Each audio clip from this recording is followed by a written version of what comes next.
We'll call the regular city council meeting to order with the Pledge of Allegiance. Please stand.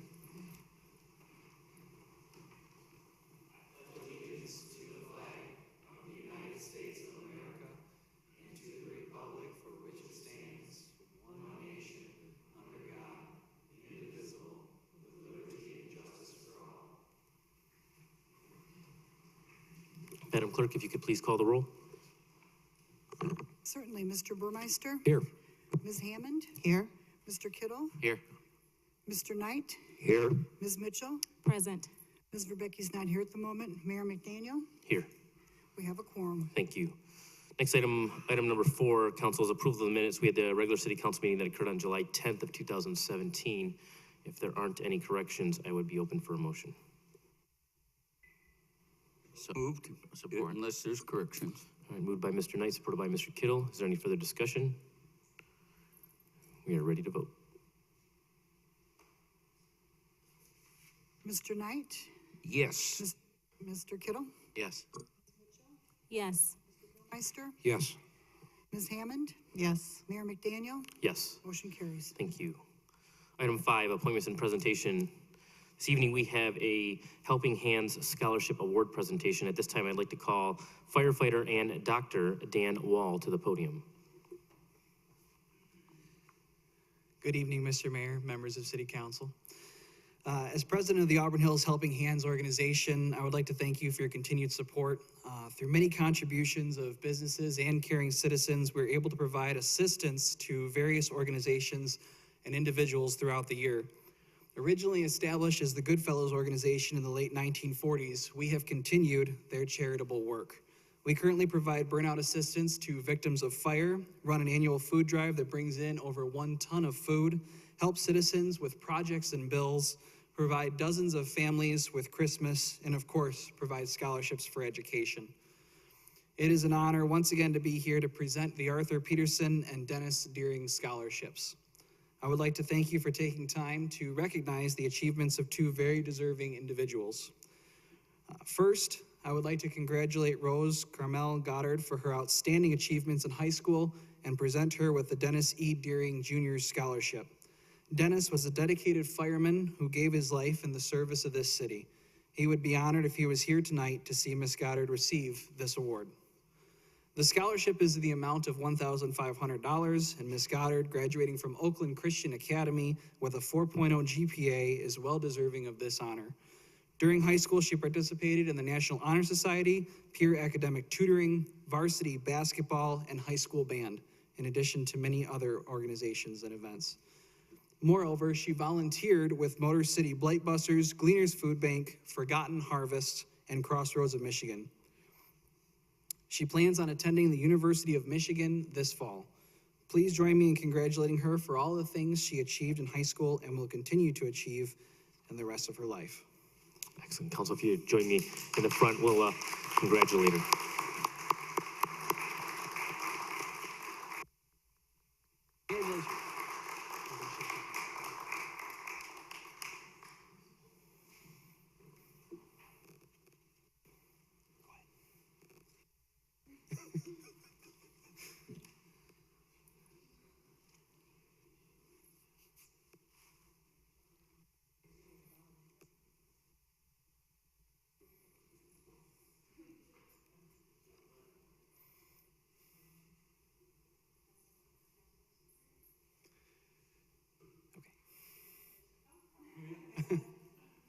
Mom wants to take lots of pictures.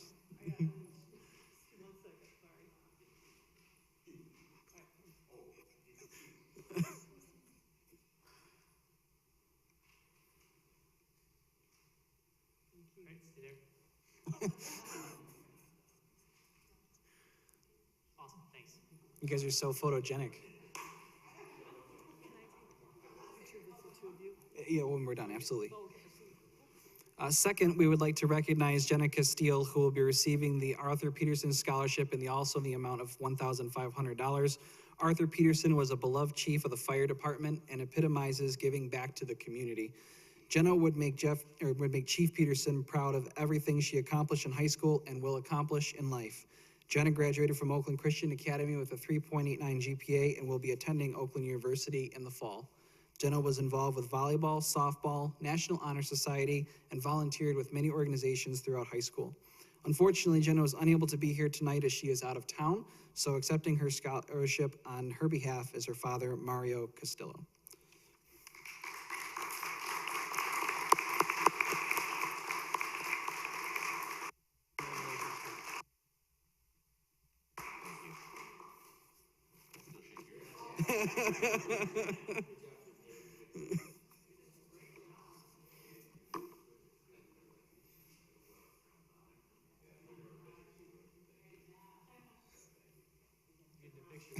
It's just, congratulations on your scholarship.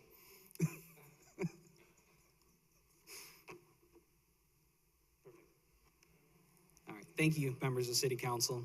Have a wonderful evening.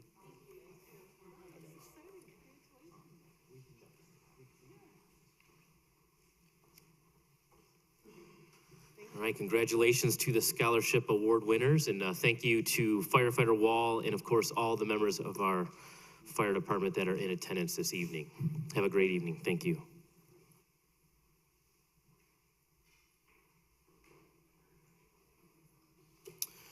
Item number 6, we have public comment. Ladies and gentlemen in the audience, this portion of the agenda is reserved for anyone wishing to speak on an item that is not on this evening's agenda. We do ask as you come through council chamber doors that you complete a public comment form. This helps facilitate the meeting and to ensure that we have accurate information for public record. At this time, I do not have any public comment forms. However, if you did not get an opportunity to complete one and you still wish to speak, I'd ask that you please come forward at this time.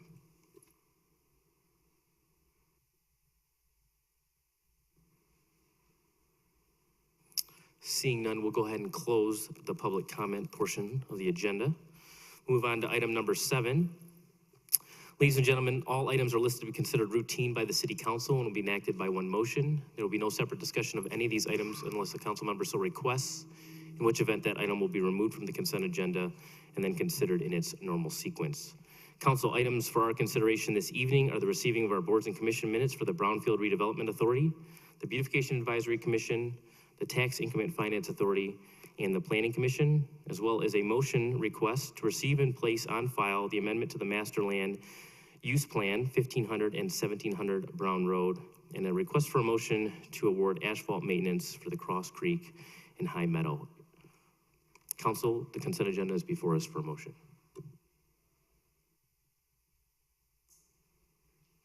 Mr. Mayor, I'd move to approve the consent agenda items as posted in tonight's meeting. All right, moved by Mr. Kittle. Do we have support? Second. Supported by Ms. Mitchell. Any further discussion? We are ready to vote. Mr. Kittle? Yes. Ms. Mitchell? Yes. Ms. Verbecki? Yes. Mr. Burmeister? Yes. Ms. Hammond? Yes. Mr. Knight? Yes. Mayor McDaniel? Yes. Motion carries. Thank you. Moving on to item 8 under old business, we have a request for a motion to approve the bid for site cleanup and pavement removal at 3505 and 3507 Auburn Road. Good evening, Deputy Director Herzig. Good evening, Mr. Mayor and City Council. This item is regarding the concrete removal and restoration at 3505 and 3507 Auburn Road, or the Superior Concrete and Mound Steel sites. Staff believes the pavement removal will facilitate the development of the sites and therefore requested funding from the Auburn Hills Brownfield Redevelopment Authority to complete the project. Brownfield approved the funding and DPW solicited bids to complete the work. Adams Group was the low bid, and the representatives met with Assistant City Manager Grice and myself on site to confirm their qualifications. Staff is confident the Adams Group can complete the work and recommend awarding them the contract. Adams Group would also like to exercise the crush on site option with City Council's approval. Mr. Adam Randalls and Mr.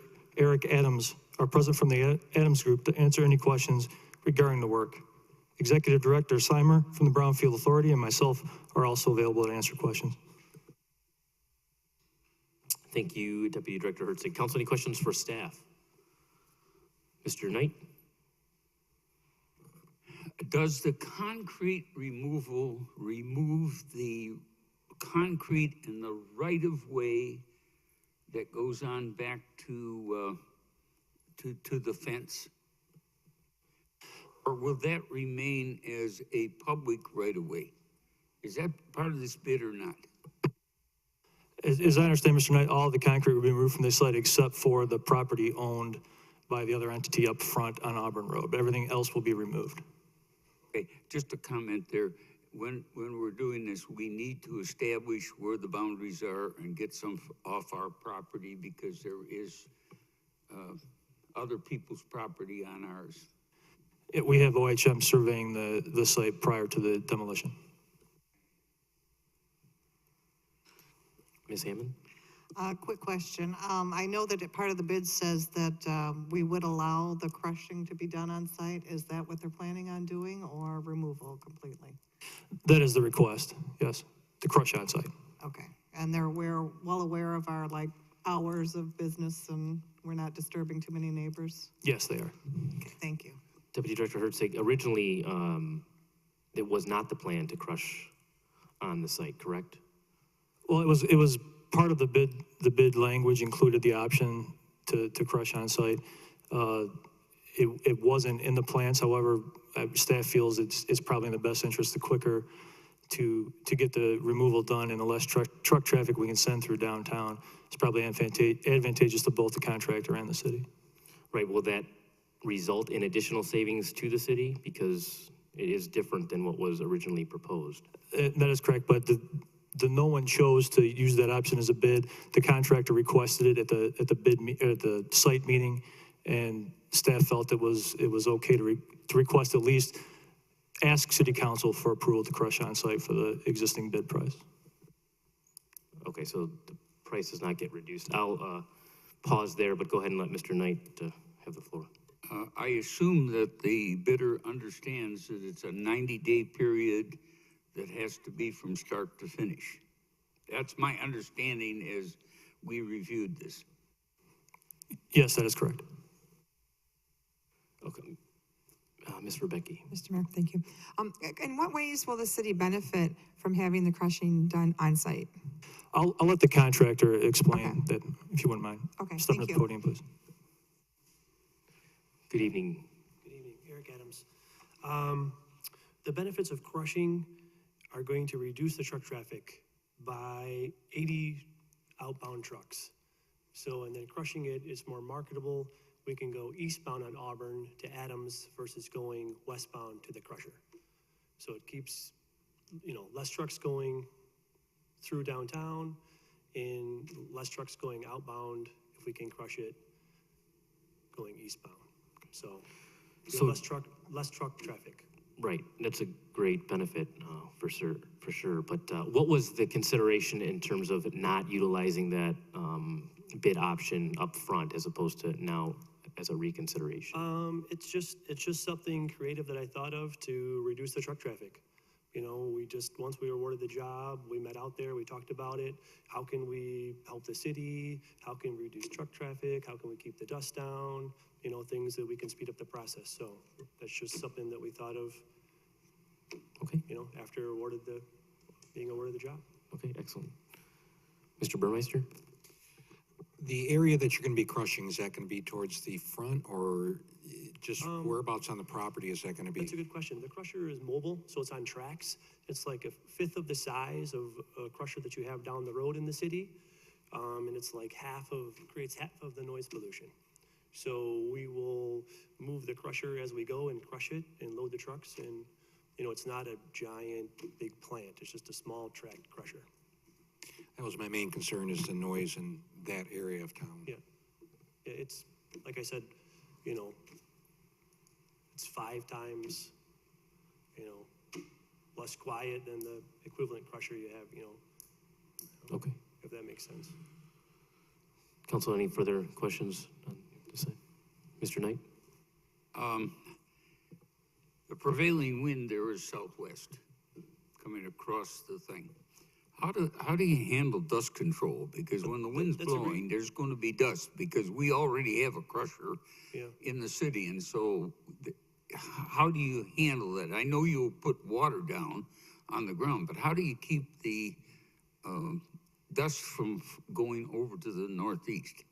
Well, that's a great question. There's a fire hydrant on the property, and we're going to get a meter with a backflow preventer. We're going to have a normal water truck that's going to keep water down on the in and outbound traffic, and then we hook water up to the actual crusher.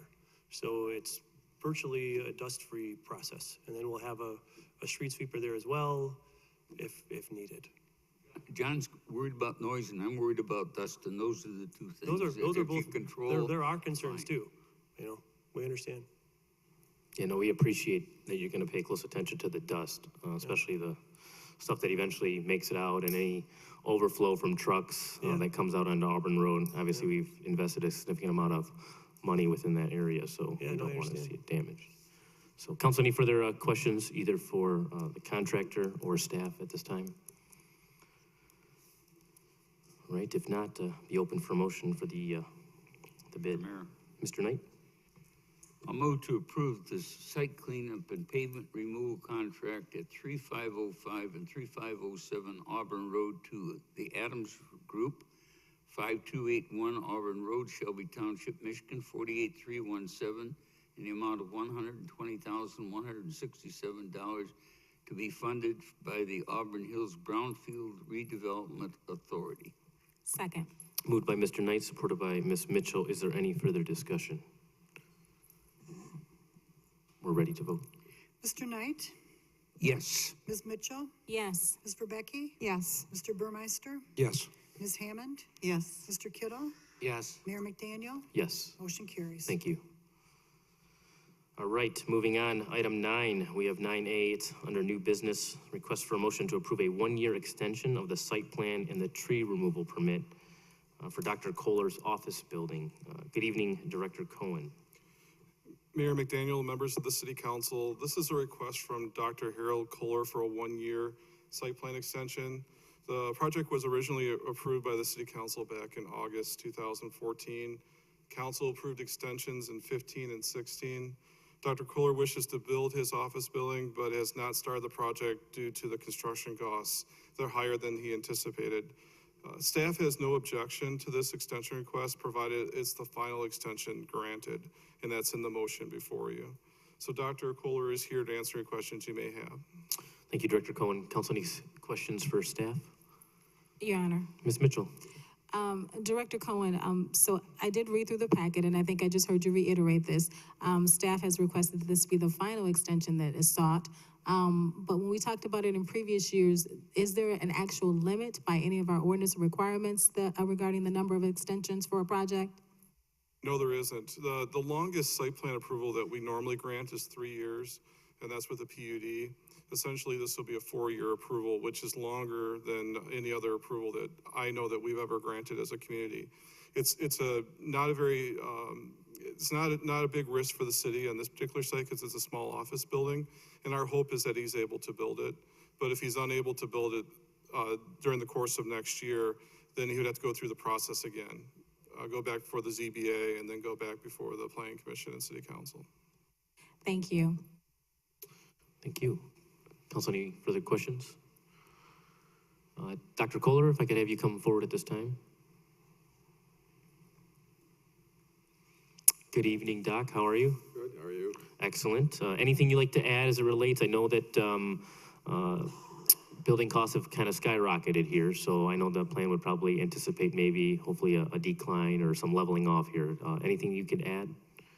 That's exactly my thought. I talked to a number of my core partners, and they do project development, and you know them, and actually a real estate attorney. Right now it's peak real estate, and there's no way the economics, I'd ever recoup it. Absolutely understood. They anticipate if there is a cooling down, at some point, building costs can mitigate by 20 to 30%. So that's what I'm hoping for. Okay. So we'll see. Excellent. Well, we definitely want to see you be successful. We obviously want to see you be able to recoup and be a viable practice within our community, so we can totally understand that. Council, any further questions for the doctor? If not, I'll be open for a motion.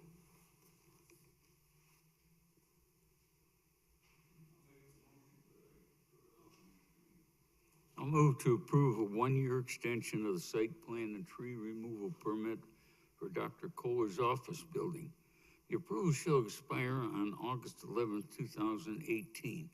The applicant is advised that this extension will be the final extension granted by the City Council. Moved by Mr. Knight, Support. supported by Ms. Rebecki. Is there any further discussion or comment? Your Honor. Ms. Mitchell?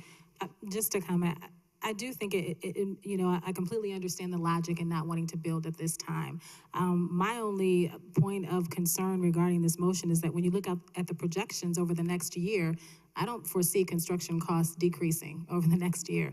And so I really don't think that this is going to be helpful. I think we're probably going to be beyond August of 2018 if that is truly a factor in determining whether or not we're going to move forward with this plan.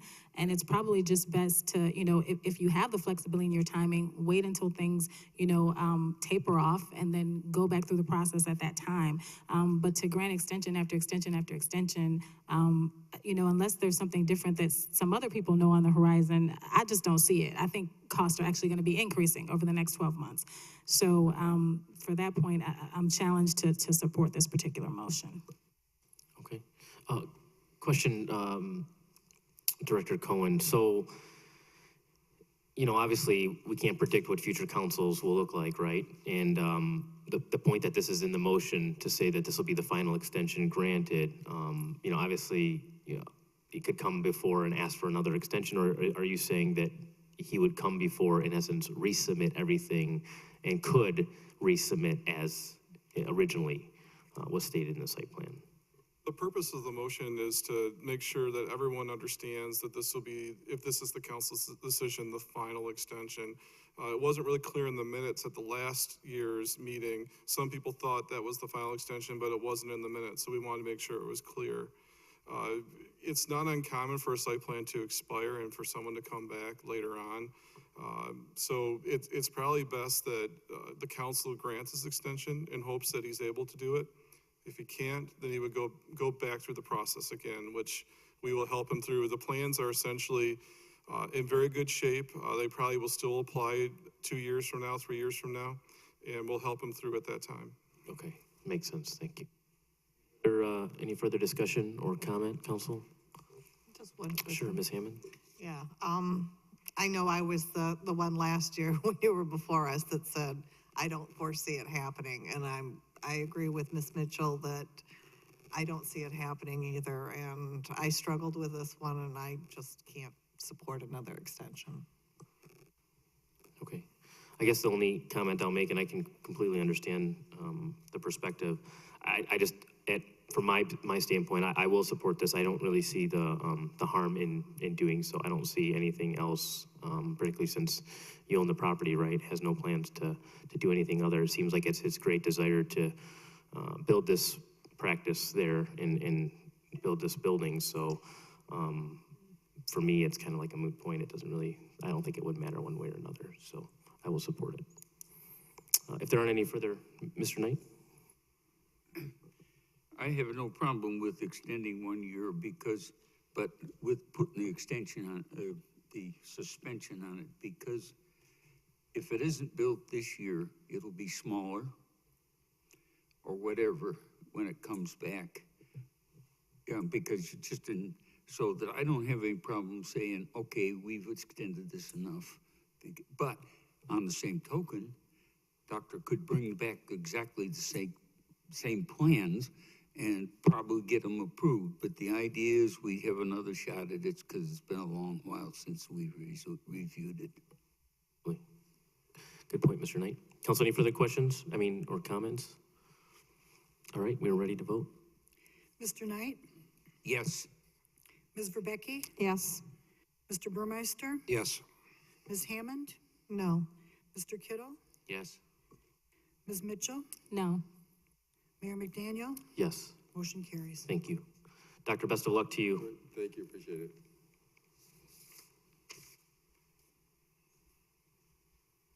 Okay, moving on, under new business, we have 9B, council, it's a request for a motion to approve a special land use permit, a site plan, and a tree removal permit for 1220 Pacific Drive. Good evening, Director Cohen. Mayor McDaniel and members of the city council, this is a request from Jared Roth, representing JAR Development Company, to construct a 98,000 square foot speculative research and development building. This is the site today, the old former Kmart parking lot. Mr. Roth converted the food town into an alpha R&D facility, and he'll pretty much take the parking lot and add a building in that location, improving the property.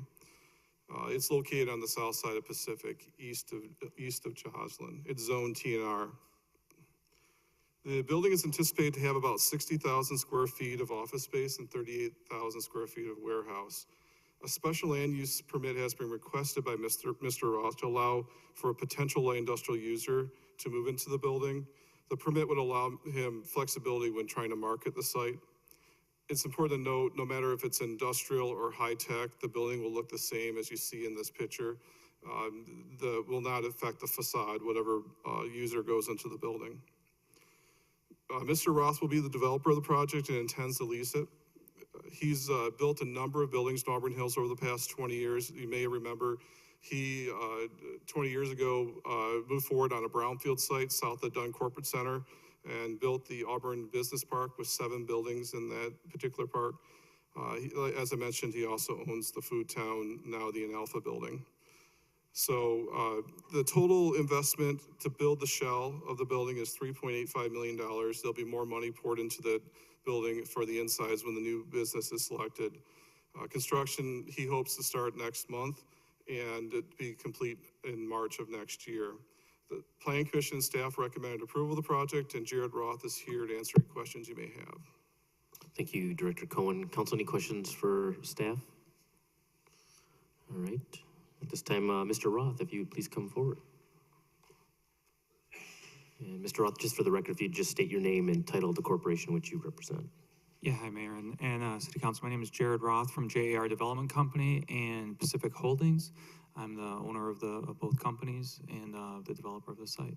Excellent. Well, we appreciate your willingness to invest in our community again.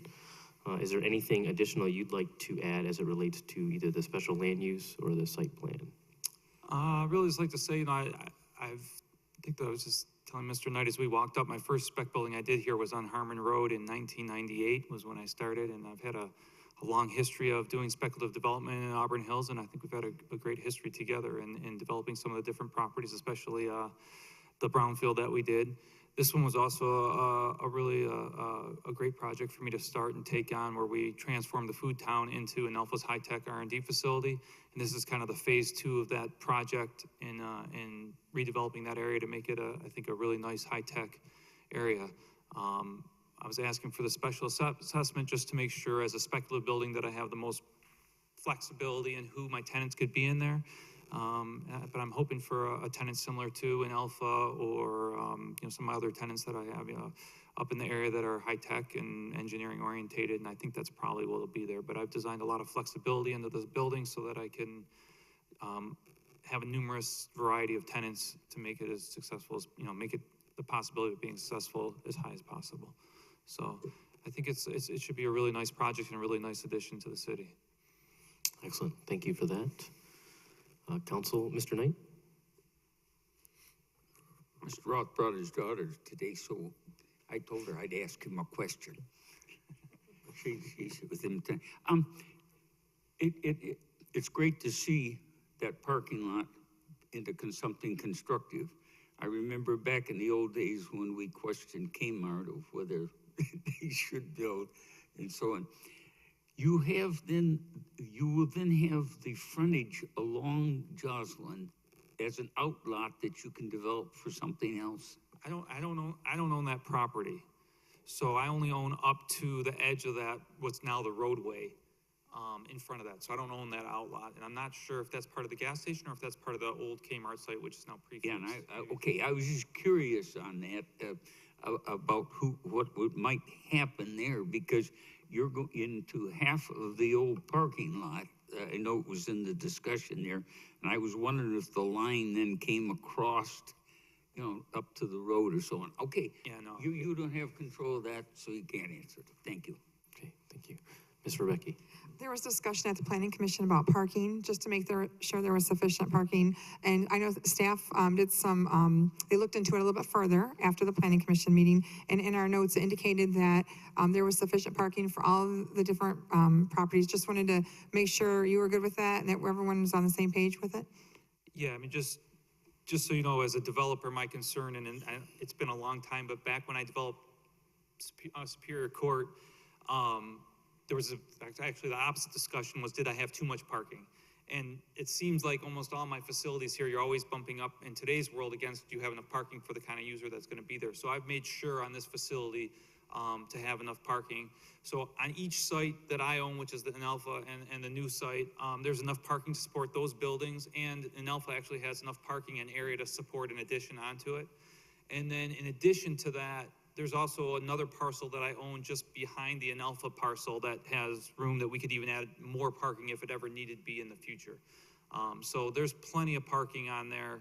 I know the way the way that Inalpha parks presently, it doesn't look like it because they just, I've been fine with them parking on the other site for right now. There's been no reason not to let them do that. And so it's easier for them to park there, so they have been.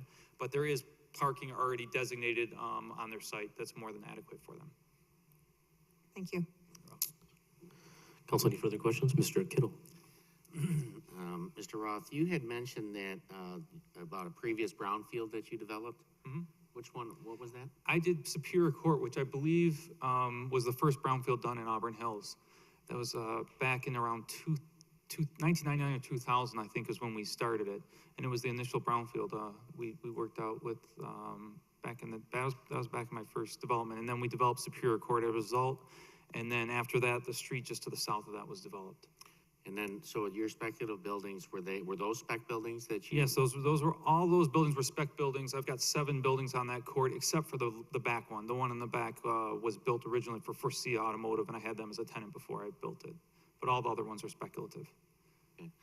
And then, and this is one of those, I'm not really a spec building fan. You probably did some research on that. And, but, you know, this is one of those where, you know, we love people that want to invest and help Auburn Hills grow and partner with us and so forth. So it's a little bit of a dichotomy for me. Do you see any changing market conditions? Are you concerned at all about, you know, the economy slowing down relative to the type of tenant that you might be looking for? You know, I've done a lot of research on that, and I've talked to a lot of different people. And of course, you know, I'm a smaller developer, so it's always a big concern to me. I'm not going to put my neck out on the line, and unless I'm really sure what I'm going to do. And I actually haven't done as much spec building, obviously, in the past 10 years, just because of that. But I started with, when I bought Food Town, that was speculative.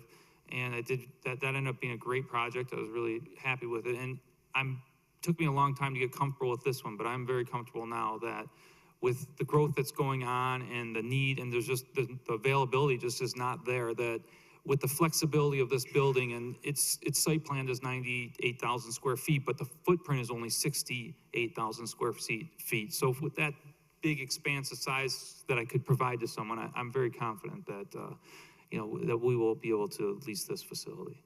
Yeah, because that's one of the concerns. We want you to be successful too. We don't want some empty shell sitting there for a long period of time. The Food Town was a rehab, which I think was great. It turned out to be a boon to have that place because we were concerned about it sitting there for a long time as an old grocery store. You didn't have anything to do with the Kmart. The Kmart wasn't me, no. No, okay. Okay, thank you. Welcome. Council, any further questions? If not, open for a motion. Your Honor. Ms. Mitchell. Move to accept the Planning Commission's recommendation and approve the special land use permit, site plan, and tree removal permit for 1220 Pacific Drive speculative building, subject to the conditions of the administrative review team. All right, moved by Ms. Mitchell. Do we have support? Support. Supported by Mr. Becky. Is there any further discussion or comment? Just a final Sure, comment, Mr. Kittle. Mayor. I am going to support it, and because I think this site could benefit from it. I mean, that site is part of a long-term thing that we've been stuck with. I'm glad to see that it's moving, and I hope for all the best for you with this. Thank you. Thank you for your support. Any further comments? Mr. Burmeister? Mr. Roth, we go back quite a long way, and I was really excited to see this come through, and I think if anybody's going to make it a success, you will. But I hope this is not your last project or your last hurrah. So I just want to keep encouraging and keep building in the city. Just point me towards the next Food Town, and I'll work on it. Sorry, it's in Orion. 17 acres downtown. Okay. Any further comments, council? All right. If not, we are ready to vote. Ms. Mitchell? Yes. Ms. Verbecki? Yes. Mr. Burmeister? Yes. Ms. Hammond? Yes. Mr. Kittle? Yes. Mr. Knight? Yes. Mayor McDaniel. Yes, Motion carries. thank you. Thank you very much Mr. for your Roth, time and thank you. support. Thank you. Have a great evening. Not gonna say this, but I think it helped having your daughter here. Yeah, way to close the deal, honey. All right, so the next one, 9C, under new business. It's a two-part series. It's a request for a motion in a public hearing to approve the revised PUD Step 1 concept plan for Dutton Corporate Center, the PUD there, as well as a public hearing and a motion for the approval of PUD Step 2 and the site plan for Dutton Corporate Center PUD for Candlewood Suites Hotel. Director Cohen. Mayor McDaniel, members of the City Council, as you explained, this is a two-part PUD change. The first part deals with allowing the height of the hotel, and then the second part is approving the hotel. This gives you a good feeling about how the site is starting to develop. The Kia is moving towards completion at the end of August, and if the hotel is built, it'll leave 2 sites left in the commercial portion to be completed. As part of the PUD, this kind of busy diagram it gives you a feel for what the changes are. The developer, which is RJL Equity Holdings, has requested permission for a 50-foot tall hotel instead of 40 feet, and that's the hotel that you're going to review next. And they also have asked for permission not to install the Welcome to Auburn Hills sign that's at the southeast corner of Dutton and Lapeer.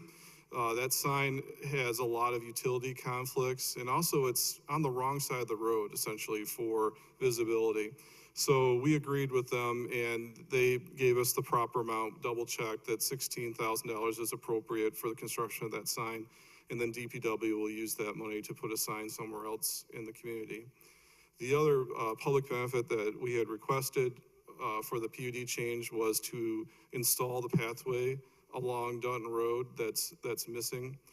That pathway, as part of the PUD revision, was put back many years, and essentially this PUD change for the hotel will move that forward. They will have to have it done prior to the hotel opening. Just as a little bit of history, some of you may remember in 2006, we amended the PUD to allow for Homewood Suites. This is the site plan. It was on par of the Kia site, and it was 4 stories tall, and they got site plan approval in 2007, and then the recession hit. And the project actually had a building permit. It was ready to go, but it never happened. So after 10 years, staff and the developer didn't think a hotel would locate there. And to our surprise, the Simona Group had looked at it and brought forward a very attractive hotel. So we all agreed that it made sense to come forward with a revision to add back the 50-foot standard to add the hotel there. So this is the hotel, and these are different perspectives. You can see the hotel is below grade from the pier, so it doesn't appear as tall as 4 stories. It's 12 feet below grade, so it feels more like a 3-story building. But it really is in scale with the strip center next to it. And we're very hopeful that this project will help bring some life to that strip center, in addition to the other lots that get developed there. It's a $10 million investment by the Simona Group, and they're here to talk about it. And they're hoping to start construction a few months after council approval and be done by winter of 2018. So representatives of both the PUD, which is RJL Equity Holdings, and also the Simona Property Group are here to answer any questions you may have. Thank you, Director Cohen. Council, any questions for staff at this time? Mr. Cohen, there's no public hearing required for this because it was held at the Planning Commission, correct? That's correct, yes.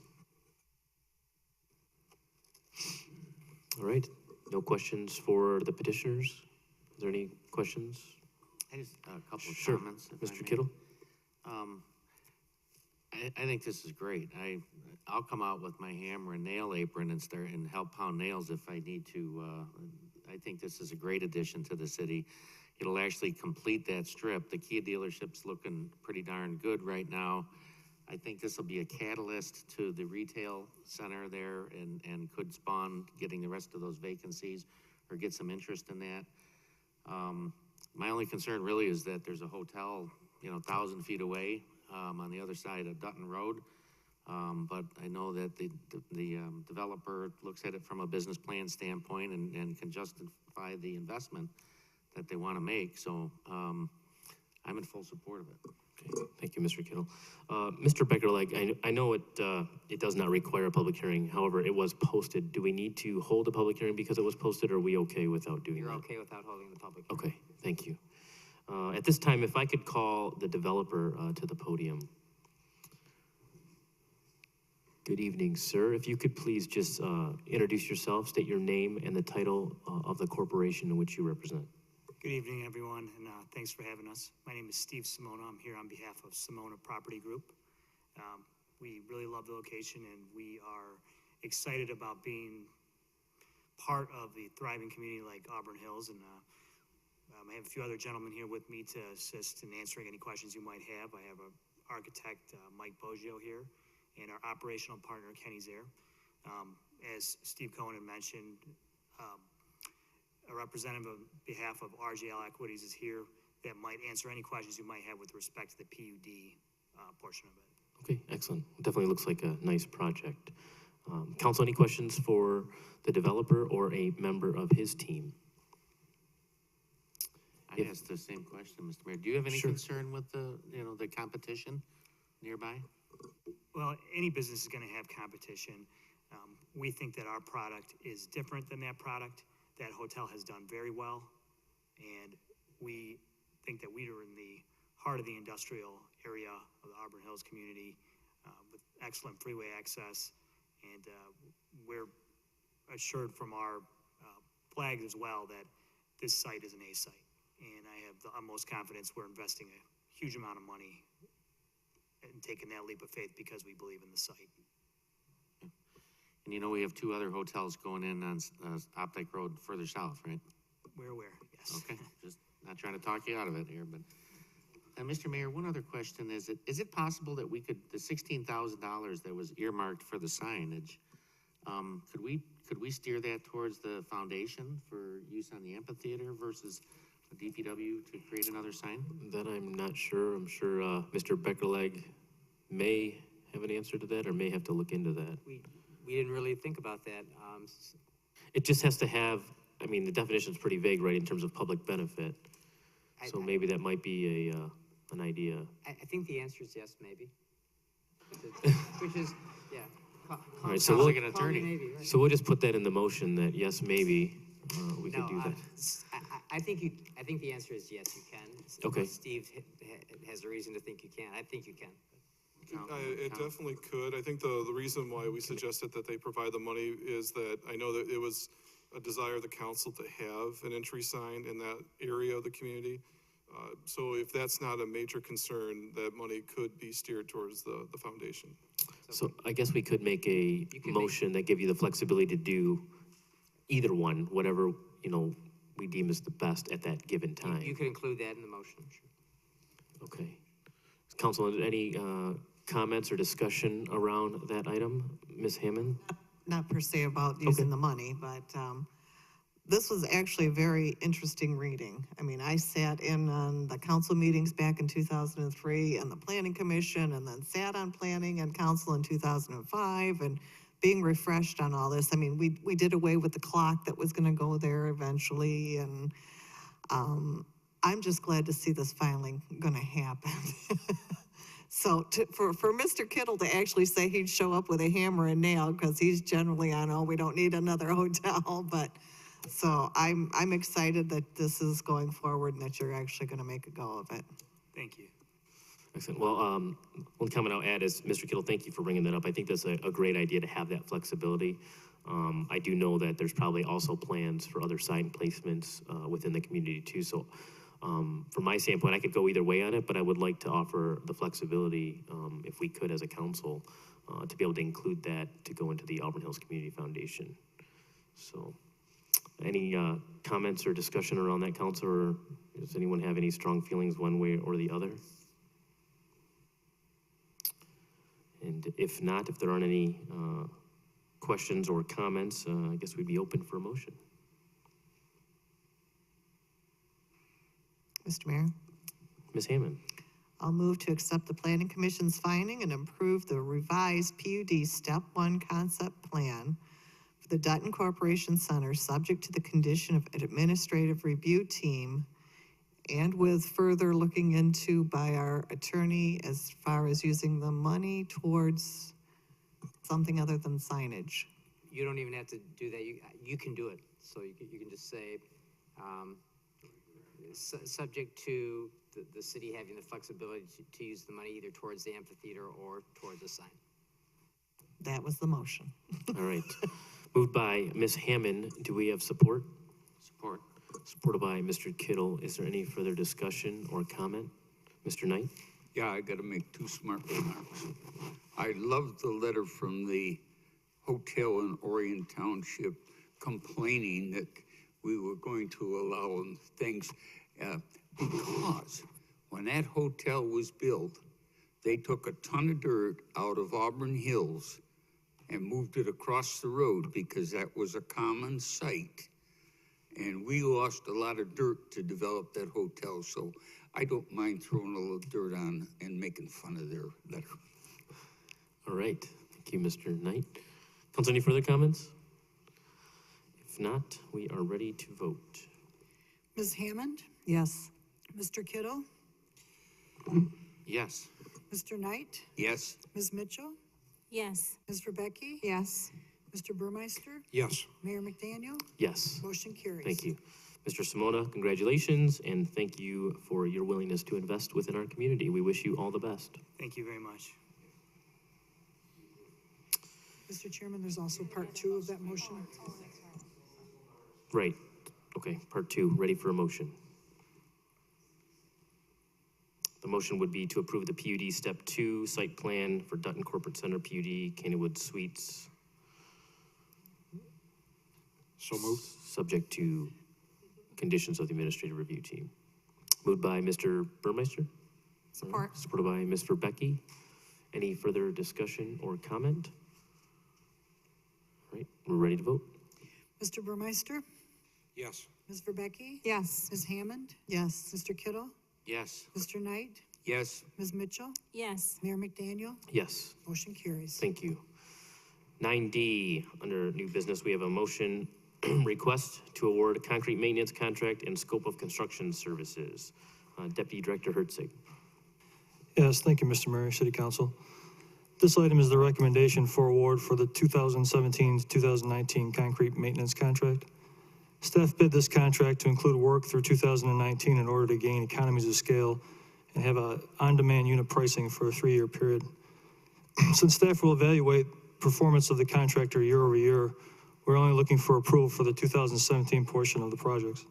Hartwell Cement Company is the qualified low bidder and have previously completed work in the city of Auburn Hills. Staff recommends awarding the contract to Hartwell and the related engineering services detailed in the packet to OHM. Thank you, Deputy Director Herzig. Council, any questions for staff? If not, be open for a motion. Your Honor, Ms. Mitchell. move to award the 2017-2019 concrete maintenance contract construction to Hartwell Cement Company for $790,041. The construction engineering services to OHM Advisors for the not-to-exceed cost of $103,000. And materials testing to GT for the estimate of $24,000.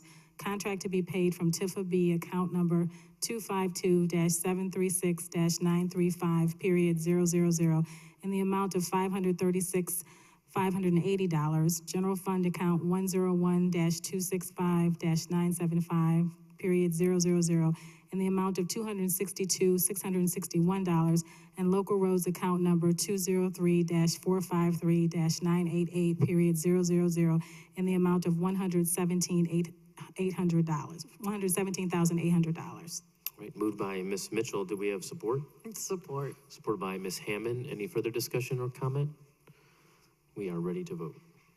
Ms. Mitchell, Yes. Ms. Hammond, Yes. Mr. Kittle, Yes.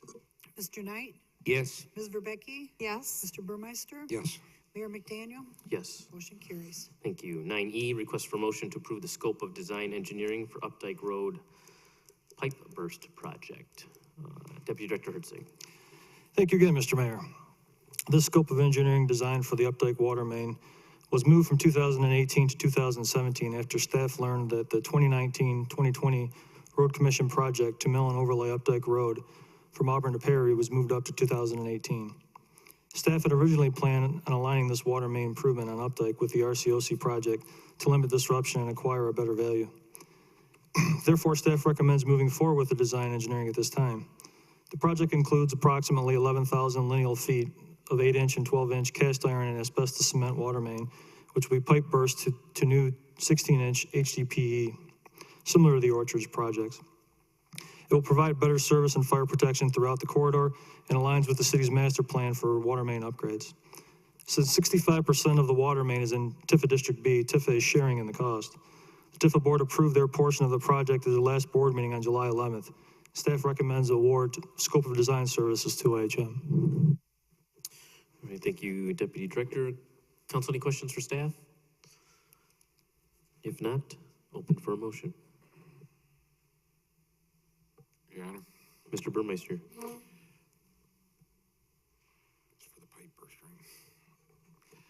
Move to approve award of design engineering services to OHM Advisors for the 2018 Updike Road pipe bursting project in the not to exceed amount of $125,000, funding to be paid from Tifa B account number 252-736-971.000 in the amount of $81,875 and water fund account number 592-536-977.001 in the amount of $43,125. Moved by Mr. Burmeister. Do we have support? Support. Supported by Mr. Kittle. Any further discussion? Question. Sure, Mr. Kittle. Mr. Herzig, is that, since the mill and overlay on Opdyke then will be pulled ahead to 2018, does that mean that that bridge will be repaired by then that goes over the Clinton River and thus allowing our concrete making friends to exit stage west? Tim.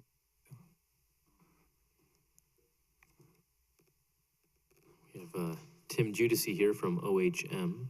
Good evening. Good evening, Mr. Mayor, members of council. The Road Commission is currently soliciting federal funding to replace the bridge, and their intent is to combine it with the Updike Road project and have them both done concurrently. Haven't heard if they have secured the funding yet, but I know they are actively pursuing it. So that's their hope. And without it, they don't fix it? That's what they're saying. Thank you. Awesome. Any further comments or questions? We're ready to vote. Mr. Burmeister? Yes. Mr. Kittle? Yes. Mr. Knight? Yes. Ms. Mitchell? Yes. Ms. Verbecki? Yes. Ms. Hammond? Yes. Mayor McDaniel? Yes. Motion carries. Thank you. 9F, request for motion to approve the installation of charge point stations. Deputy Director Hertzig. Thank you again, Mr. Mayor. This item is regarding the replacement of the existing and obsolete electrical vehicle charging stations with new charge point units. ChargePoint is a foremost distributor of charging stations and offers a flexible cloud-based system to meet the community needs. The packet includes information on ChargePoint units as well as locations of the existing units to be replaced. The project is completely funded by Tifa as all of the units reside in Tifa districts. Staff is only looking for permission to do the installation on city properties and rights-of-way. Executive Director Simer and I can answer any questions regarding this project. All right, thank you. Council, any questions for staff? Mr. Kittle? I'm full of questions tonight. With these charging stations, I mean, what's the standard as far as across the country? I mean, we provide these at no cost to the consumer, including no electricity cost. Is that correct? That is correct, and part of the reason for the investigation was just that these do allow flexibility to charge for energy and service from the stations. There's not a whole lot. There's a few in the local area. I think, is it Fenton? Fenton has some charge points, and I think the city, Grand Rapids and Novi. The idea is to get this system will provide us reporting information, find out how much usage, who's using, when they're using, and from there, investigate and look at possibly charging for the energy. That was gonna be my follow-on question. I know we learned a lot about DTE's metering, during the LED light conversion thing. Do we actually know what the energy consumption is for the ones we have? No, we do not. They're not metered. They're pulled off of current energy sources. So again, that was another driving factor to figure out exactly how much energy we are using. Okay. Well, I'm just gonna go on record now. I support actually people swiping their credit card to get a charge. Thank you. Mr. Knight? I shall answer the question.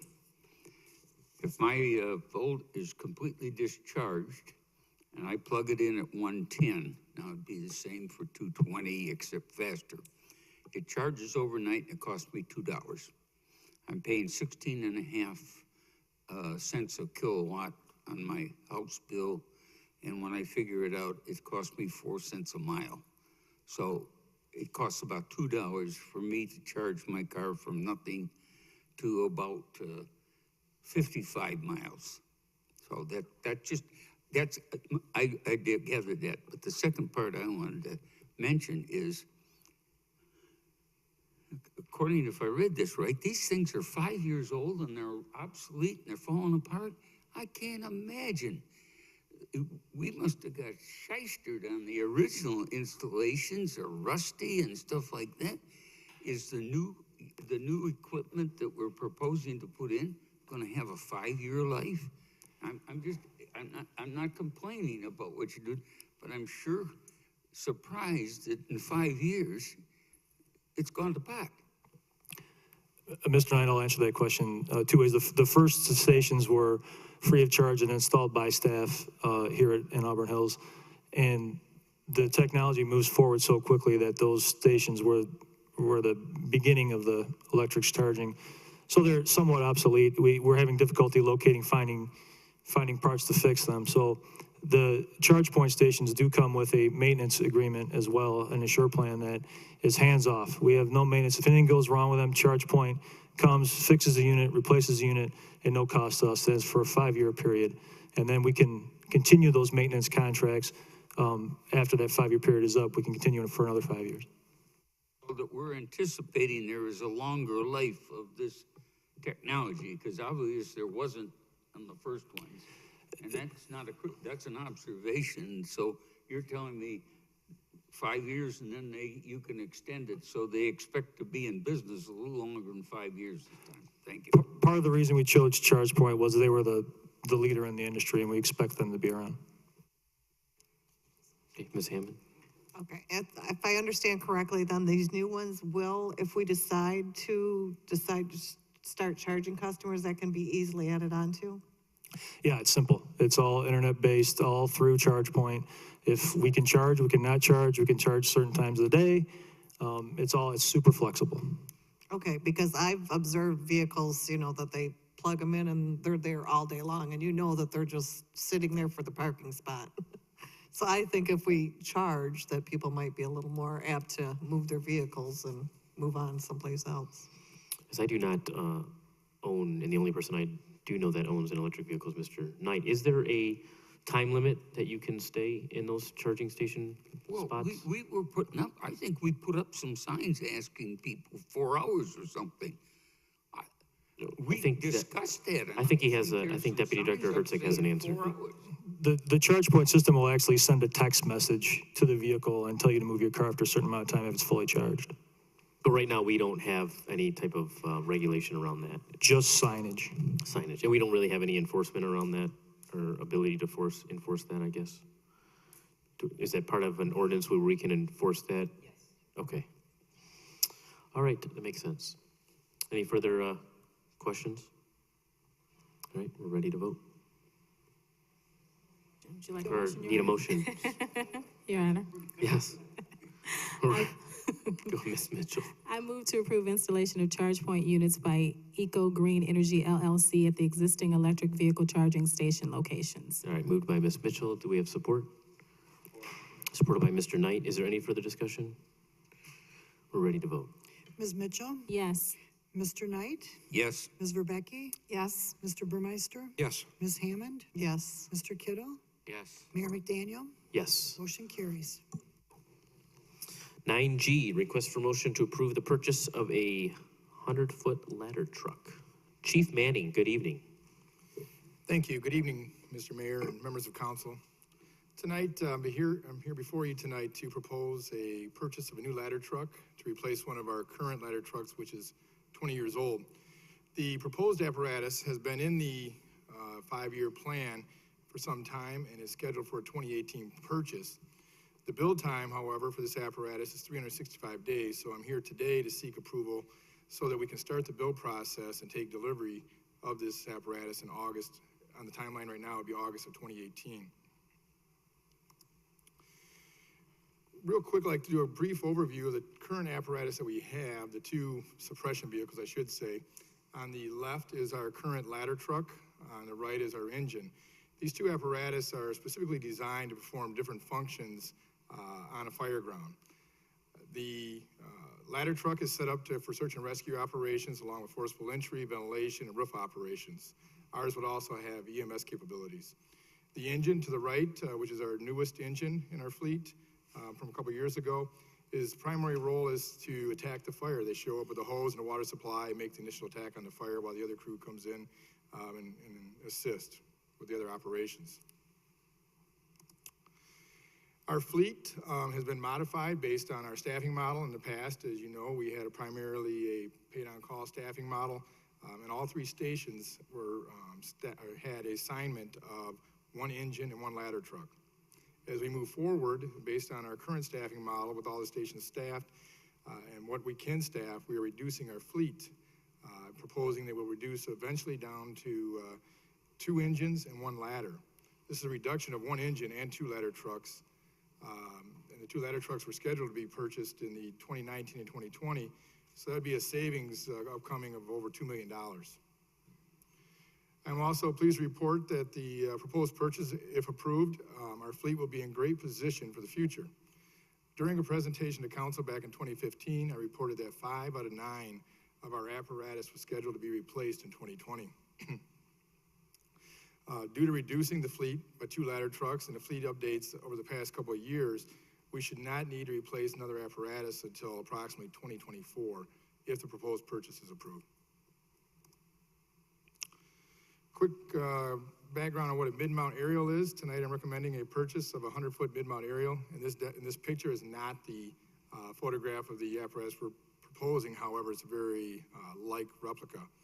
You'll notice that the ladder, the base of it is mounted in the middle of the ladder. This one that we're proposing is a 100-foot ladder. Currently, all of our ladder trucks have 75-foot ladders. In addition to the extra 25-foot of ladder, the mid-mount ladder offers us some tactical advantages over the rear-mount ladders. Since the ladder does not extend over the cab of the apparatus, the overall height of the apparatus is lower, reduces the center of gravity, improves the maneuverability under low canopies, low-hanging trees, or low-hanging wires. It is a 5-section ladder, so it makes it shorter when it's fully retracted. This allows us, we can operate it in less space between two obstructions when we've got to pick it up and swing it from side to side. The side stabilizers do not have to extend out as far, so their footprint is smaller. Again, allowing us to get into reduced space. With the mid-mount ladder, the driver can pull straight into an area with a limited space or a residential driveway. With the truck facing forward, personnel are able to utilize the full length of the ladder. On our current rear-mount ladders, when we pull straight in, we lose the distance of the length of the truck just to go up over the top of the truck. This diagram is the actual proposed apparatus, a schematic drawing of it. We do not have an actual finished product. On May 11th, 2017, staff posted, I'm sorry, let me go back real quick. Our specifications primarily were to meet the NFPA standards, 2016 standards. We were asking for a 100-foot mid-mount aerial, a 2,000 gallon per minute pump, capability of carrying 500 gallons of water, foam operations with 30 gallons, an engine and transmission capable of carrying this large vehicle, which has a gross vehicle weighting of about 85,000 pounds. We added a generator and also an EMS cabinet because this vehicle will be, again, able to handle EMS runs if they're out. On May 11, 2017, staff posted a request for proposals on the Michigan Intergovernmental Trade Network, known as MITN. The request was open for 32 days with all proposals due on June 12, 2017. We only received one bid, which was from Emergency Vehicles Plus, representing Rosenbauer Fire Apparatus. The proposal meets our specifications with a price tag of $999,445. I was referred to a current open cooperative bid that the City of Rochester Hills has with Halt Fire. They are representing Pierce Fire Apparatus. The cooperative bid is very flexible in that it allows the customer to select a certain chassis to start building off of, and then such as a 100-foot aerial, and then from there you simply choose from a long list of items to add to the apparatus. I was able to use this list of options to build an apparatus that matched our specifications and all of the major components listed on our proposal from Emergency Vehicles Plus. So it was essentially an apples-to-apples comparison. The final price tag on that apparatus is $1,195,000. I'm $563, sorry. And that reflects a 6% total increase since that bid was let out in 2015.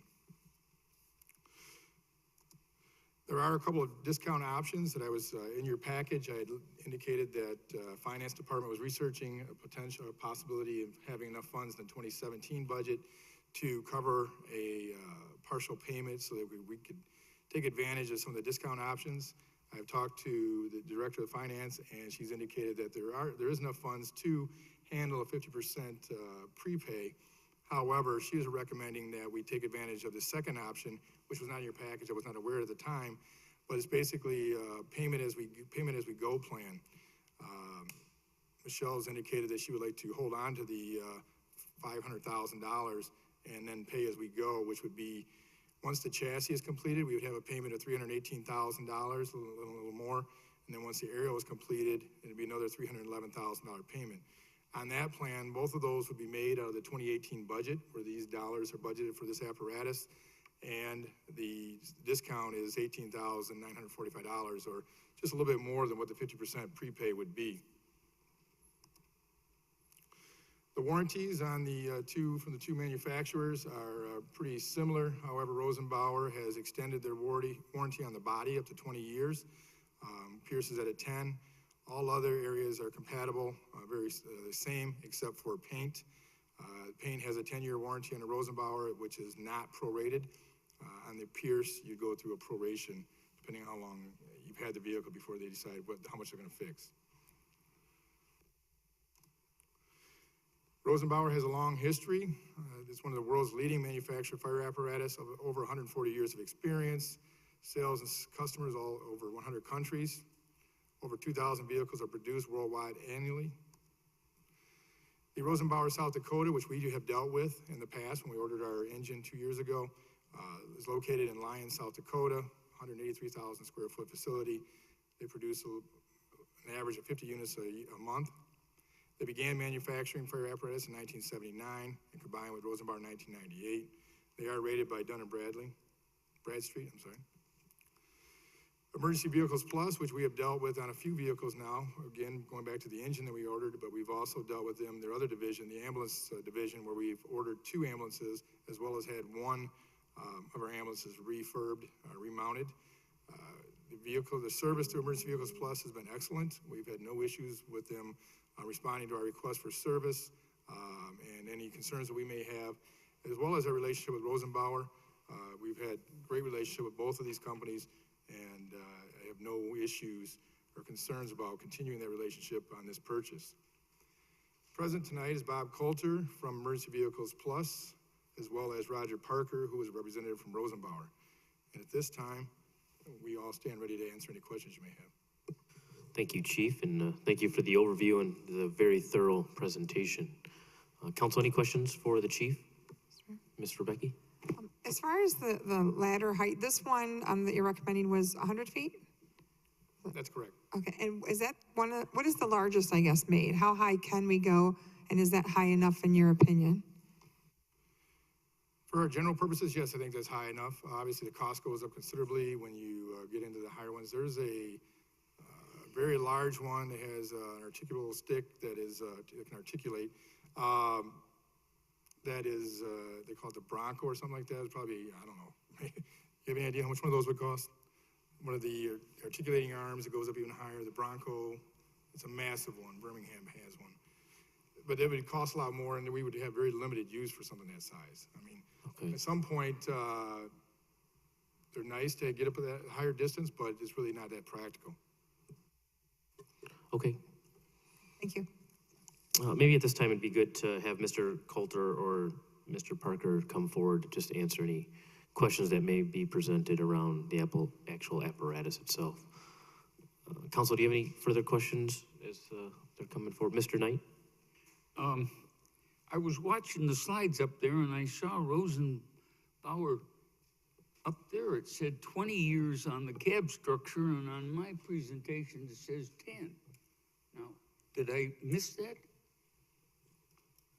It was 20 years on the body and 10 years on the cab structure.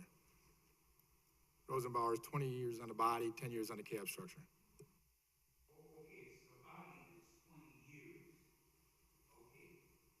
Added to over the one that I had here. The second thing is, we talked, this is philosophy, not yet for these folks. We rejected buying a truck from Clark's or from Independence Township, and that was a pumper. Was it not that we originally thought about buying and then decided not to? That is correct. That was a pumper, or what we refer to as an engine, but yes. And that, if we go back, me and Mr. Tangi had a conversation about that with the new staffing proposal coming forward. And again, going back to what we can staff and what we can operate out of our stations, what we have at the outstations, call them jump stations. They can only operate one vehicle at a time, right? So we thought that it was feasible to go ahead and reduce the fleet in that way. And we also have a working relationship with Rochester Hills with coverage in the south end. And I have that map here. I thought this might come up. You might find this interesting. 2.5 miles from of coverage in Auburn Hills is on the left, and on the right is the coverage from Station 4. I'm sorry, is this one? Yeah, this is Station 4 on Walton and Adams and our station. You can see where the bleed over is for the coverage. So we would have an engine here, and we could use their backup ladder, which is just a little over 2 miles away from our station. On the other end of town, in the south end, we also, you see again the bleed over from Station 3, Rochester Hills, into the Auburn corridor to the north and south of that. Again, they have a ladder at that location, and we would have an engine. Okay, that's fine. I brought that up because I walked away from that meeting is that we didn't have any more fire trucks in the plant. I didn't realize this thing was still in there because I got the warm, fuzzy feeling, well, we're not going to buy that truck. We don't need it, and we're all right. And we don't need anything more. So I was just kind of surprised that this ladder truck came up. And it just surprised me, not that I'm against it or anything, but it was just interesting. Okay, thank you, Mr. Knight. Mr. Burmeister? I have several questions. First off, I found it odd that only one company chose to bid on this apparatus. Was there anything specific in the bid packet that Rosenbauer that Rosenbauer had and nobody else did? No, I can't speak for all the other representatives. I did get a call from one representative who his first question, well, he asked a couple questions about the bid packet, and then his closing question was, who'd you buy your last apparatus from? How long ago was that? And how do you like that truck? So right now, I am talking to even Halt Fire and why, they referred me to the Rochester Hills open bid. The economy is good. The municipalities are spending money, and if somebody knows that even though we kept our bid as general as possible to try to keep it open and to draw in as many bids as we could, it's quite a bit of work to put a bid together. It's hundreds of pages, and if a company feels that just or unjust, that you have a relationship with another company already on your last apparatus and you're happy with that, the time and energy to go into that bid package is considerable. So I'm only speculating on that based on some light conversation with some of our vendors. Okay, which brings me to the next question. It sounds like you're very happy with the last Rosenbauer we got.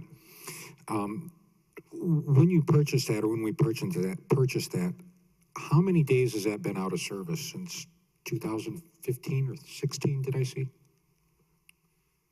I don't have that exact date. We have had, it has been out of service like all of our other vehicles, but I can get that for you though.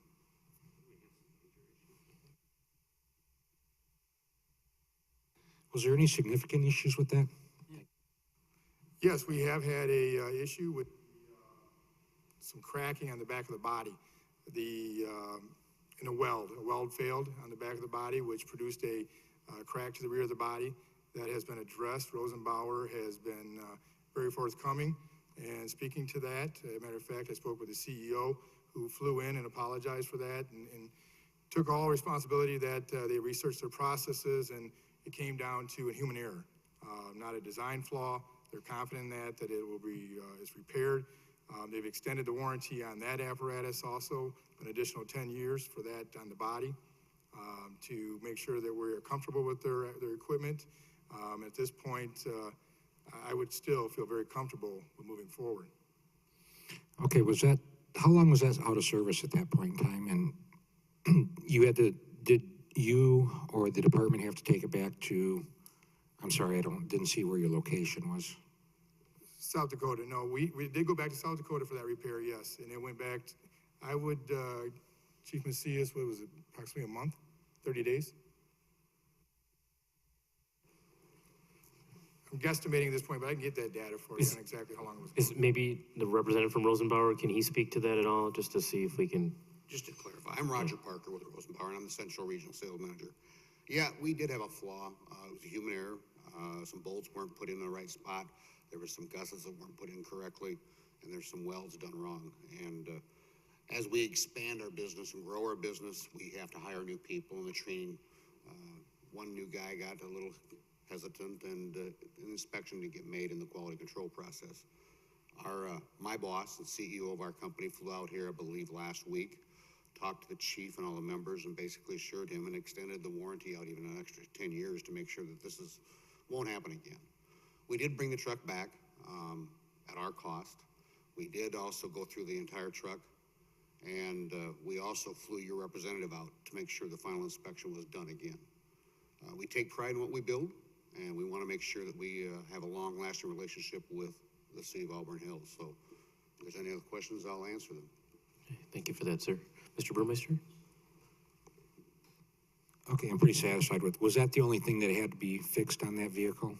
At that time, that was it. I think there was a couple of little modifications that we did also that the department wanted to do, so we did it at that time.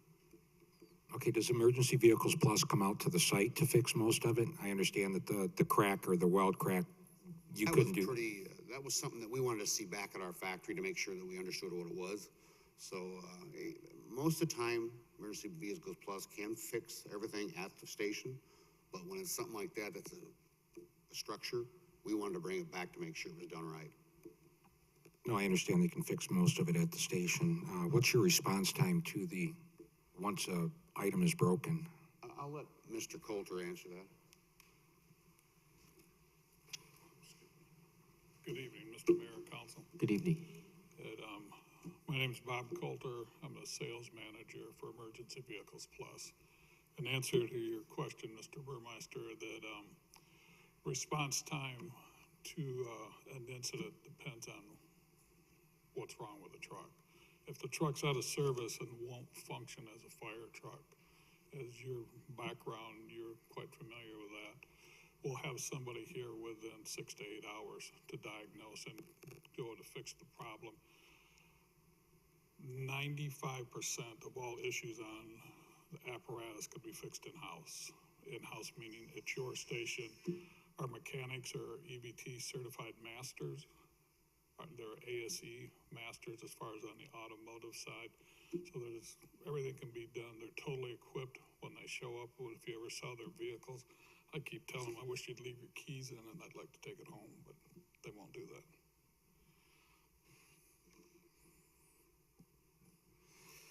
Okay, you mentioned our site plans are developed with turning radiuses, and Mr. Judici, I don't know, or Chief, either Chief, the turning radius compared to what what we have for our site plan templates, or the templates for our site plan, is the turning radius any different, wheelbase differences? There is a wheelbase difference in this apparatus. It's a larger wheelbase, so there is a turning radius difference. We've taken that into consideration, and we still feel that the benefits of the extended stick of 100 feet, as well as the ability to have a mid-mount and drive straight in are considerable. We still know that there are options. I mean, obstacles in parking lots that we have to get around. Our current inspectors are working on with OHM to get another template set up for this apparatus. My only concern is that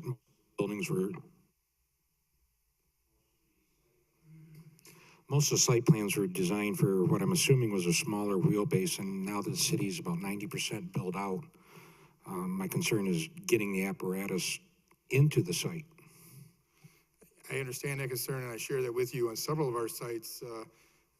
Even when right now we have access to them, but our ladder truck is not able to reach the top of it due to the setbacks, such as even the accounting plant Moran building. We had a fire at the top of that building. It's been a little while back, but because of the landscaping and the parking lot structure, we were just about 10 feet short of reaching the roof with our ladder truck.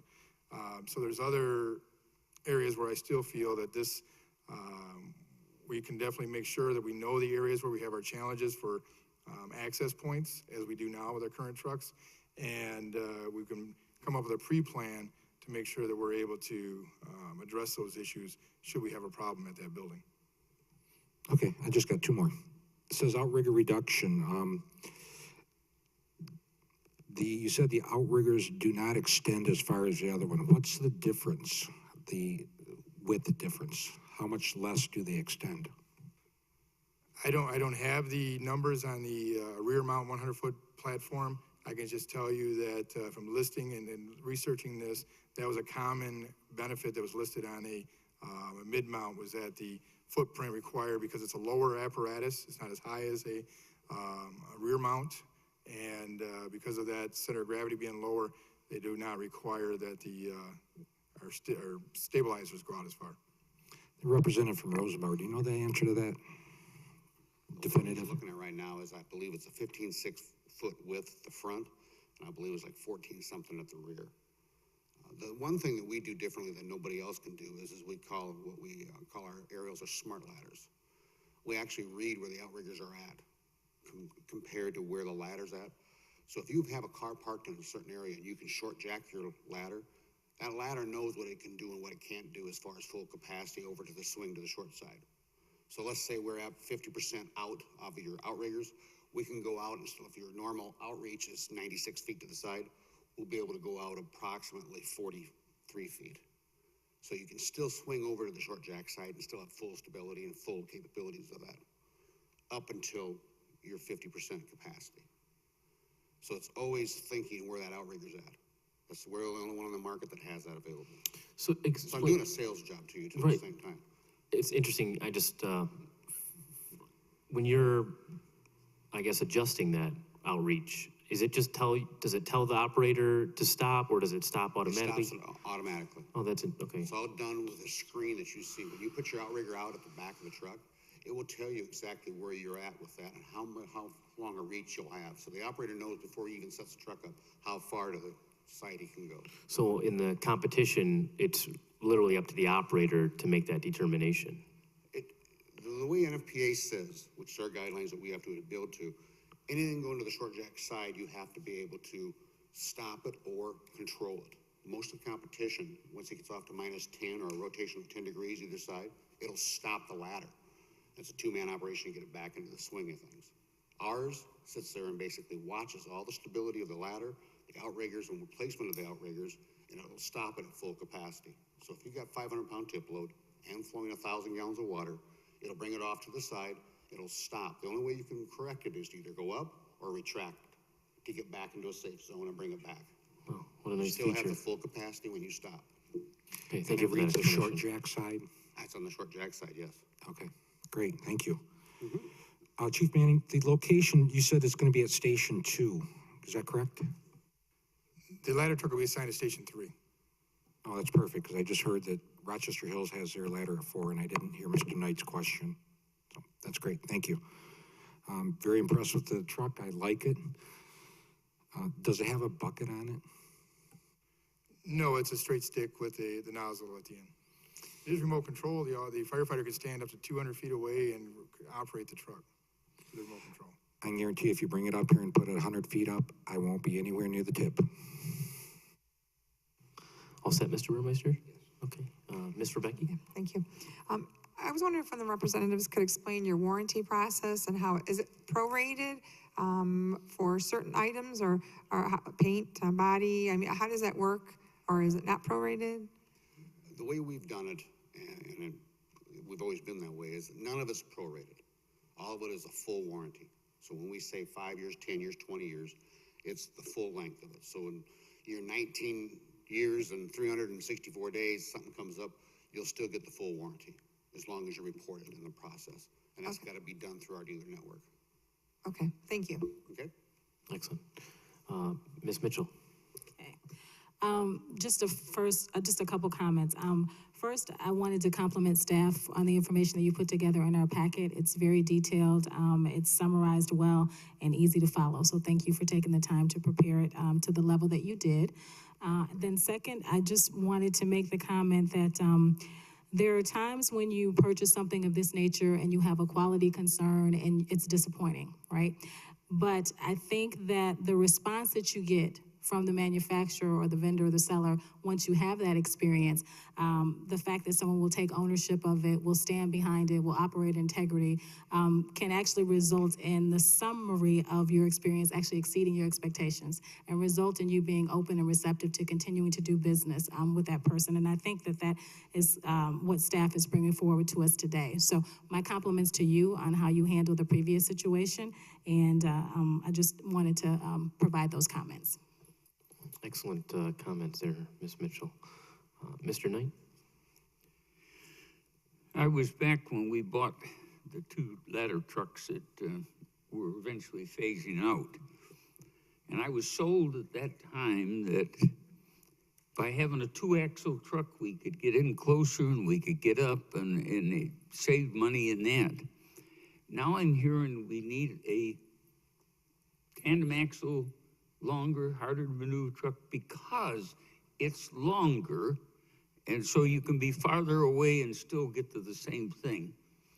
Am I saying that right? Because the philosophy's changed here. We went from quick and easy to maneuver and so on. I was sold at that time, and that obviously was before your time.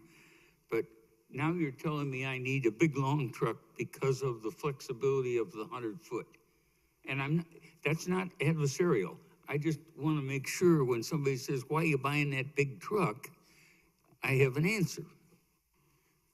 Mr. Knight, that's a very good observation. And even though I wasn't on that purchase, I agree with that comment that certainly our current ladder trucks are shorter wheelbase, so they are easier to handle. There's no denying that. This is a bigger truck, but I'm confident through training and pre-planning, we'll be prepared. I have, even though City Council has been diligent in restricting heights of buildings and whatnot, we run into terrain issues quite commonly, especially up in the north end, where some of the developers try to pack as much, understandably, pack as much square footage on a which gives us some limitations.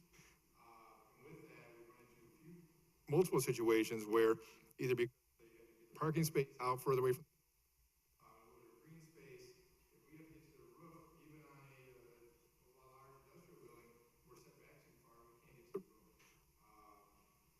certainly are challenges with the larger truck, and that everything they said, I agree with. I think at this point, the way the city is developed, this apparatus also offers a 2,000 gallons per minute pump, which is larger than our current trucks. And if we were to have a large fire in a commercial building where the sprinkler system didn't handle it, it's all about gallons per minute, how much gallons we can put on that BTU. So that's another added point of this apparatus. One other one. We're going to keep one of the ladder trucks in reserve. Does that mean, that means it'll be just parked in one of our stations, or will it be stored someplace?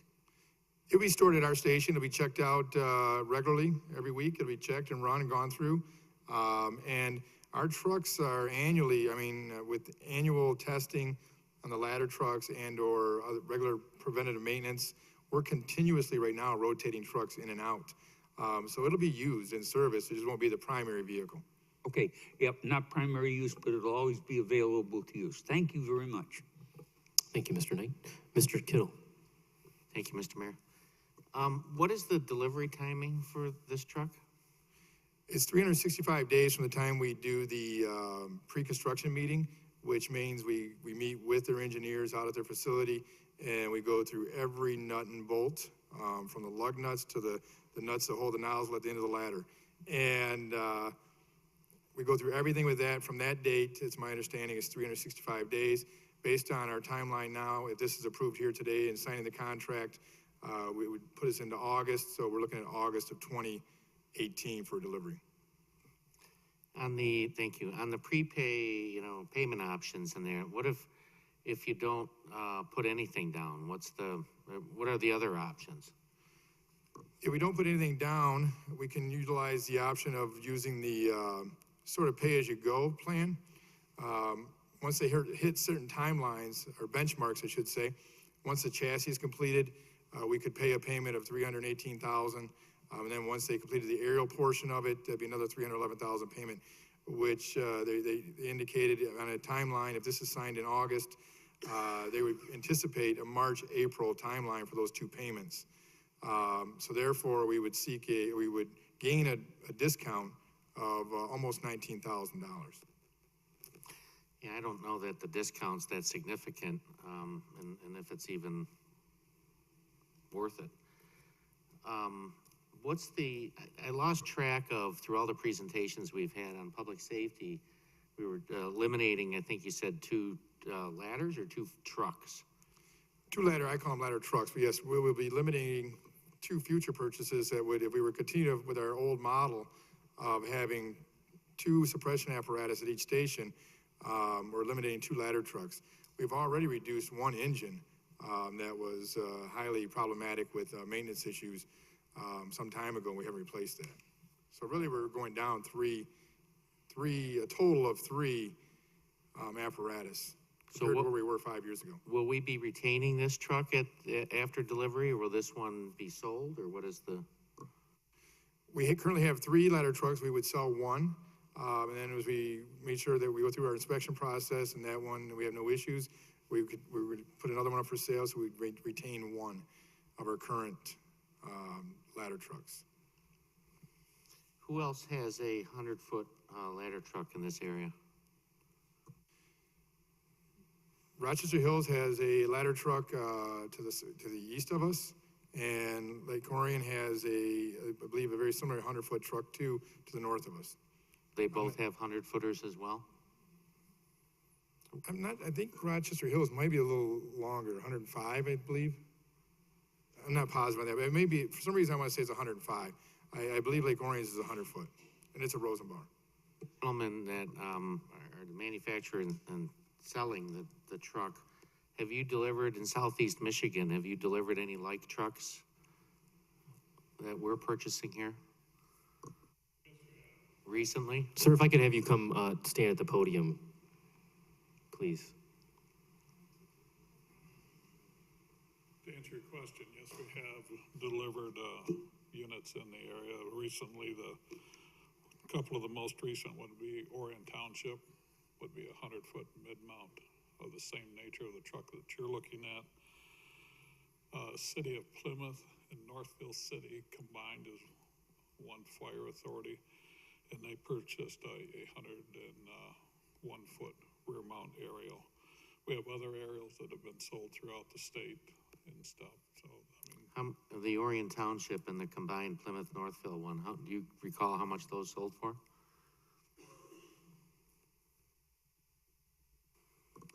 The Orion was very close to what yours was. Northville Plymouth, I'd have to go back and look. I'm just curious, did our staff, did we check into those at all and compare apples to apples? The To my understanding, the Orion one, I don't know about the Plymouth Township one, but yes, I went up and went through the Orion truck, and I think it was a little bit less than this. However, Bob, correct me if I'm wrong, that was a demo unit also, so it came with a little bit of road miles on it. Not that it was damaged at all, but it came after it toured the states and was put in service there, and they took a discount because of the demo. The Plymouth Township, I can't speak to that. All right, thank you, sir.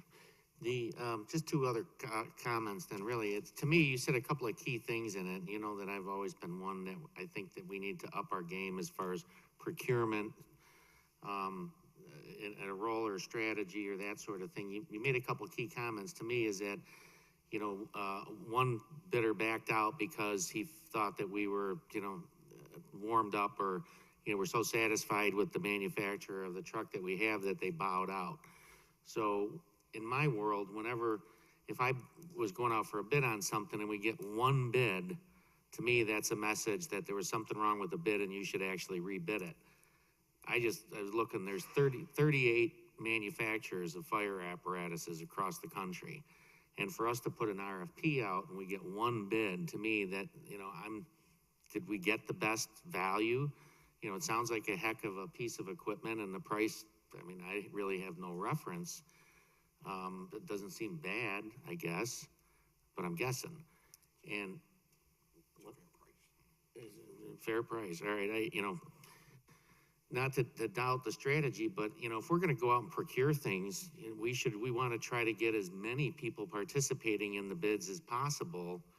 And in a 100-page bid, you know, where it's just I struggle with that, Tom, and I'll continue to hit that drum periodically as long as I'm on council, because I just think it's a missed opportunity. But I do think you did, you know, great research, the presentation, Jim, you've always been outstanding through all this analysis that we've done, from 24-hour shifts to vehicles and so forth. But I just wish that we had more data points to be able to measure from. I understand your frustration with that, and trust me, when I showed up at the bid opening, we only had one. I was just as frustrated, and I knew we would have this conversation. To me, I'd wait and go out and bid it again. I mean, All right, Mr. Knight. I note on the bottom of my thing here, it says the finance department is currently evaluating the 2017 fleet budget to determine if there is sufficient funds to cover a prepay option. My opinion is, I don't care whether there's money in that account or not. We've got money and we can borrow it from another fund and give them the savings.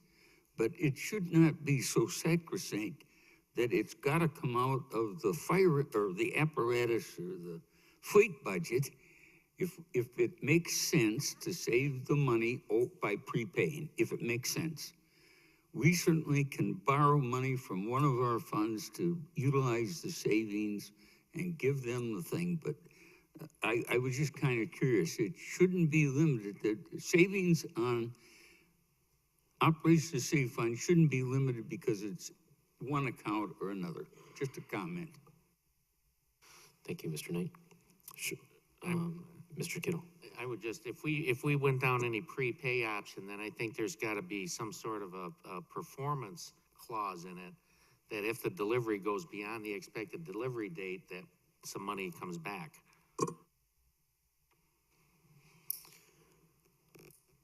Anybody have anything additional around that? No, Mr. Burmeister?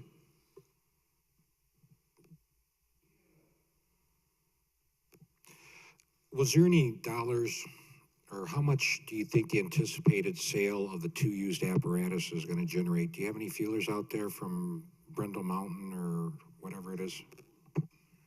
Excuse me, of the one.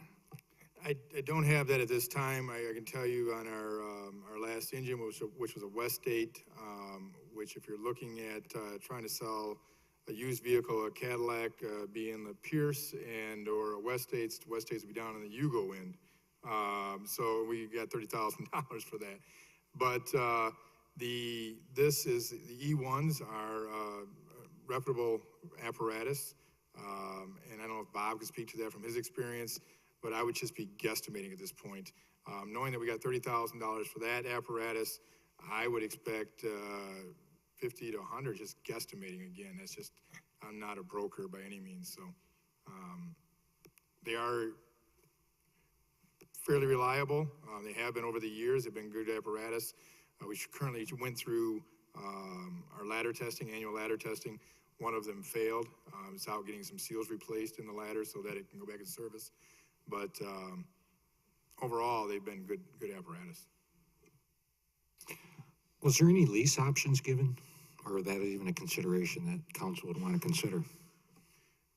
I did not go down that road. It's been my experience with council, unless the attitude has changed, that we have not been a lease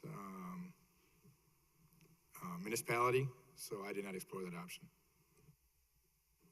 All right. Council, any further questions? Mr. Knight? Mr. Kittle, I'm going to agree with you.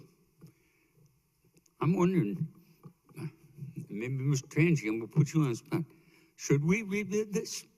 Or is it a case of because we got prices, they'll all raise the prices or so on? But I heard some reasonableness in what Mr. Kittle was saying. If we got an outstanding buy and so on, okay, we need now. But buying it 2 months from now, if that's a penalty, I'm saying, should we just go ahead with this, or should we rebid it? What's your opinion on that one, Mr. Tangi, from your experience? Well, you're right. You're putting me on the spot. So I think what you risk at this point is getting the same result and a higher price. And that's about as forthright as I could be about it. You know, could you possibly get 1 or 2 more bids? I suppose that's, you know, there's a potential of that.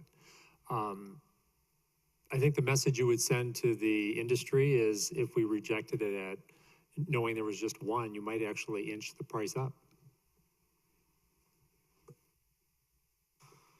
I guess for me, Mr. Knight, if, you know, one, if I had not spoken with firefighters around, you know, Rosenbauer, Piers, and I know there's pros and cons. I mean, the presentation that I was presented today, right, I thought was very thorough.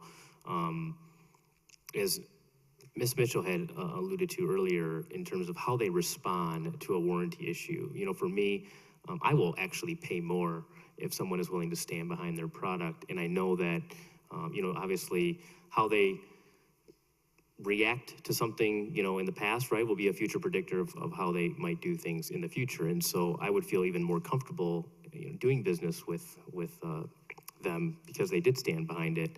And knowing that they're even going to probably pay a little bit more close attention when they're building this ladder to make certain that they don't have to have this conversation with the chief or the staff again. Not only based on conversations with the fire department personnel or certain fire department personnel, but, you know, former Chief Burmeister has a lot of experience as well. And with his depth of knowledge on this as well, and him, you know, in essence being comfortable with this, you know, all of those things accompanying the fact that this would likely probably increase the price if we were to go out.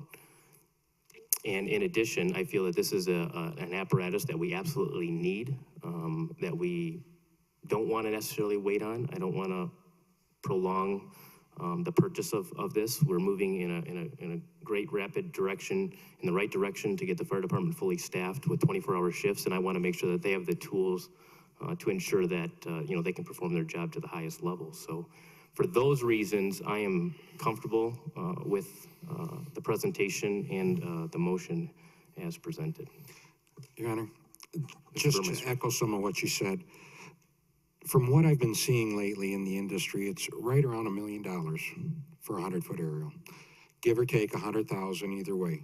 I too was concerned when I only saw one bid submitted, which I was kind of shocked at, but not surprised. So I guess in seeing where you're putting this, I'm in full agreement that it should go up to Station 3, where most of our residential, or where a lot of our apartment complexes are, or a large apartment complex with difficult access to the roofs, which would be my main concern. Most of the buildings now, commercial in the city, are sprinkled. The apartments where, for a while there, we were known as Apartment Fire City throughout the surrounding communities, because every time we turned around, there was an apartment fire. So I'm in favor of this, and I think the due diligence is there. Most of my questions were answered fully, and you're gonna pay $1 million, one way or the other, right around there, give or take. And I would really not want to see another West States type vehicle here. You may have 89 manufacturers, but 38, I'm sorry, 38 manufacturers, but we learned was West States. Well, I appreciate your input because I wanted to, you know, kind of feel, should I or shouldn't I? Okay, thank you. Mr. Mayor? And one thing I'm going to add, Mr. Tanchi, and then I'll let you, is, you know, I think it also says something too, right? That, you know, two of the departments that I would say that we work the most with, right? It would be Rochester Hills and Orion, and both of them have, you know, chosen to utilize a Rosenbauer ladder truck as well. I know that is another discussion that Mr. Kittle would like to get involved with in terms of regionalization, but I think, you know, at the point of us needing this piece of equipment, and, you know, now is the time we really need to act on it. And then let me turn it over to Mr. Tangi, and then I'll go back to Mr. Kittle. Well, just real quick, I'm going to ask Chief Manning to go back to the comparison of the other truck when you matched our specs to the other one. And maybe that just provides you a little bit more comfort level. But I think he said that he spec'd it against the Pierce there. I did, and I was actually referred to this by a Pierce representative, this open bid that's out there right now that anyone could go from. And there's only so many certain components, unless you really want to get specialized, that you can put on a fire truck. They have an engine, obviously transmission, they have that pump. There's only two kinds of pumps, a Hale and Watrous primarily in the industry. So you pick one of those. There's very few things that aren't just that everybody goes to a different shelf and gets off and puts on his fire truck. So I was able to match up the major components piece for piece, and this was the final price, almost $200,000 more, which I expected. Pierce is known to run a little bit higher. And we have a Pierce that's only 7 years old, and we've had some issues with that over the years. So none of them are perfect. It's a highly technical piece of equipment. And I'm very comfortable that if we wanted to go with Pierce, they're going to tell me to go back through that book again and come up with this price, or come up with a price off their list. So, Mr. Mayor, the reason I wanted to go back to this is because Mr. Burmeister, having been a former fire chief, mentioned it's not unusual to see prices coming in at 100,000 either way off of $1 million. Well, this one was 200,000 more, and that one was competitively bid. So I think that should provide some level of confidence that we are getting a price that is typical in the marketplace. Yeah, thank you for that. But by all means, Mr. Kittle, I understand, you know, what you're saying. If this was, you know, an item that you could very easily, you know, go down and like a dump truck or something and only have one bid, then, you know, I would definitely be a little bit more concerned. Not to say that I'm not concerned that we only had one bid, but I believe that the due diligence was done here to the best of the ability of the staffs. And the presentation to take it even a step further, as Mr. Tangi had alluded to, is I'm comfortable with, so. Yeah, and just the last comment, you know, to some extent, I think I'm mixing, you know, two issues together here, and, you know, the fire truck is the fire truck. You know, and when the motion comes out, it doesn't have anything about the prepay or any options. It's strictly to purchase the truck, and that's going to pass tonight. The truck's going to go through. But I think from a broader picture standpoint, to me, it's more of a policy. It's an administrative policy on purchasing things. And maybe there needs to be some monetary threshold. But, you know, if you go into Minton, and Jim, this isn't your cup of tea. I mean, you're a fire chief. I mean, and you're doing the best you can with what you have. But you can go into Minton and do searches, and you can figure out every community, you know, of 1,846 communities in the state who bought a fire truck on Minton for probably the last 5 years, and see what kind of things are out there. And it also just goes into, you know, trying to find out when a proposal is created, to create it in such a way that you're going to draw as much competition into the thing as possible. And you might come out with the same results. And it might be a $999,000 truck from these folks here, but at least you'll have some other data and some, competitive posturing that you'd understand it more. And that's more my point, and I've talked about that for probably 10 years, and I think it just comes out in spades a little bit here. Point well taken, Mr. Kittle. Council, if there aren't any further questions or comments, we open for a motion to approve the purchase or not approve. Your Honor. Mr. Burmeister. Move to approve the purchase of the proposed Rosenbauer 100-foot mid-mount ladder truck as proposed by Emergency Vehicles Plus in the amount of $999,044. Moved by Mr. Do we need Burmeister. to include which way we want to purchase it? Mr. Tangi, would you like some direction on which, maybe we could do two separate motions? Let's do two separate motions. Okay. Mr. Mayor, I'm sorry, if I Sure. can speak to that real quick. When I spoke to Michelle Schultz, the finance director, earlier today, she said that she would recommend the payment option as you go, the threshold payments. That was her recommendation. Ms. Schultz is in the audience. Okay. Just a head nod will be good, Ms. Schultz.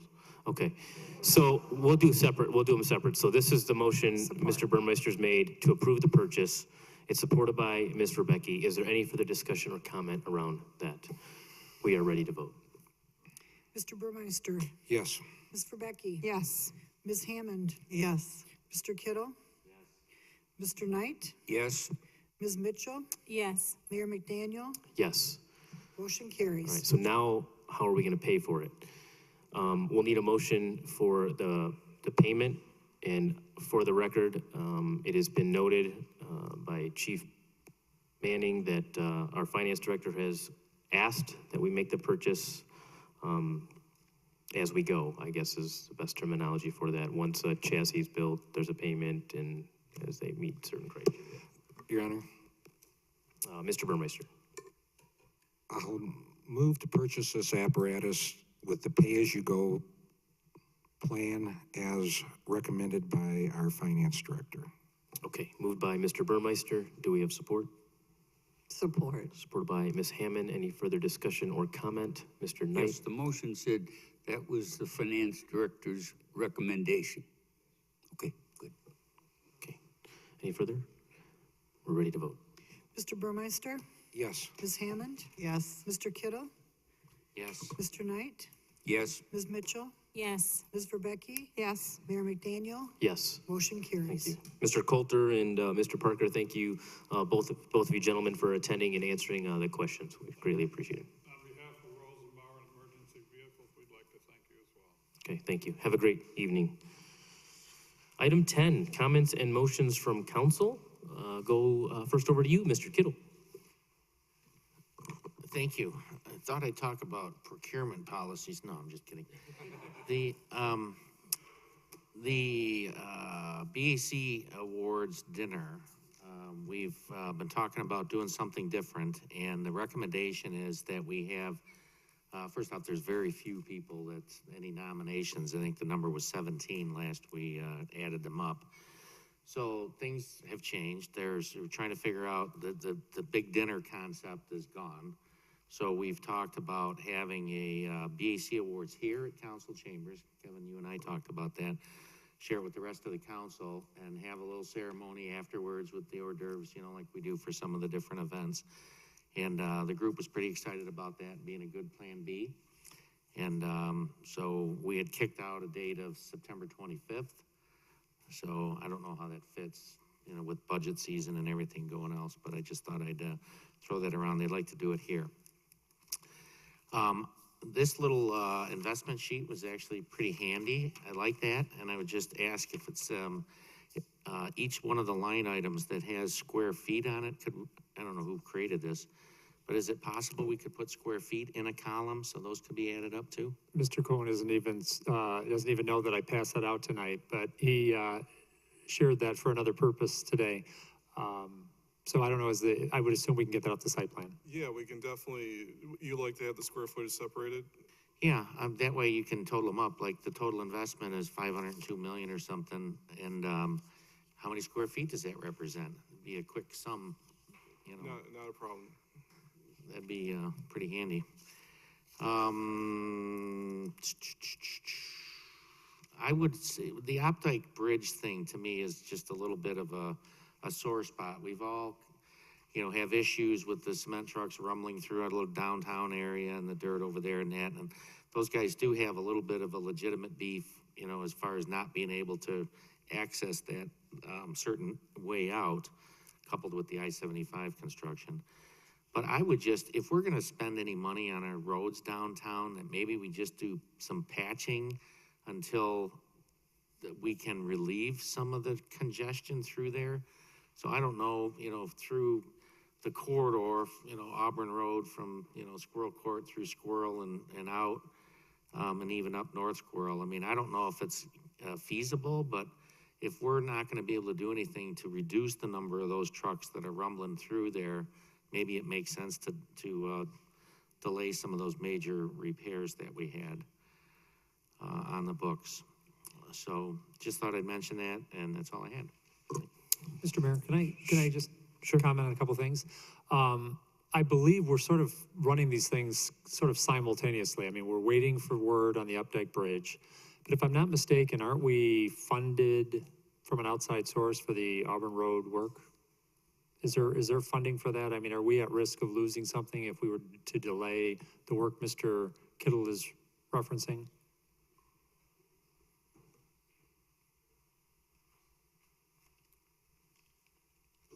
Good evening again. The funding that the city has secured to date for Auburn Road is from the Updike to Churchill portion, and that's not till 2020. The section that we had planned that was proposed for next year throughout the downtown was part of the bond package. Okay, all right. So just to provide some clarity on that. I understand exactly where you're going with it. I would just hate to lose some sort of funding opportunity if we were holding off, but it doesn't sound like that, other than it is part of our bond issue. Since we're on the truck traffic, at the last meeting, I believe Chief Oka was going to do some research on these trucks that are driving on our shoulders and our sidewalks because they can't make the turning radius. And I guess my question is there any type of enforcement that we can take? It does not seem right that it would be allowable to just drive on our sidewalks and curbs. I certainly can understand your concern. However, we were not able to find anything in the motor vehicle statutes that we thought would be applicable and would be sustained by the court. Okay.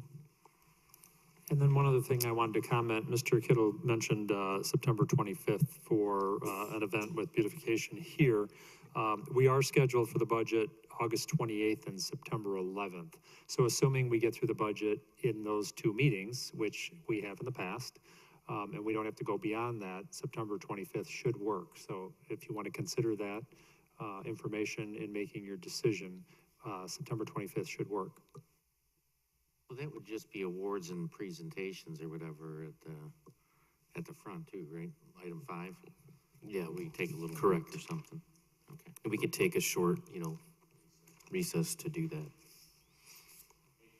Okay. Mr. Burmeister? Yesterday I was in the Churchill area. I didn't see any coyotes there, but I was wearing sidearms, so I was just being safe. But there, one of the residents I was talking to got a coyote pamphlet from the city. They stated that their pamphlet was extremely hard to read because it was gray on gray or black. So I don't know if there's anything, I didn't see them or wasn't aware of them. There's a link on there to actually download that pamphlet online directly from the Michigan DNR's website. So that's what I would encourage residents to do. And it was also on the main page of our website. So it can be read from our website. We actually took it upon ourselves to just kind of provide that information that was provided to us. No, I think it's great that we did that. Not everyone uses the websites. Correct. So they count on those. And I don't know if I missed it or not, but the Bloomfield Orchards grass cutting issue, Mr. Tangi, the Bloomfield Orchards grass cutting issue, where are we at with that? Did I miss something, or has it been addressed or completed yet? Well, Mr. Grice is on vacation this week, and I know that he has been addressing it.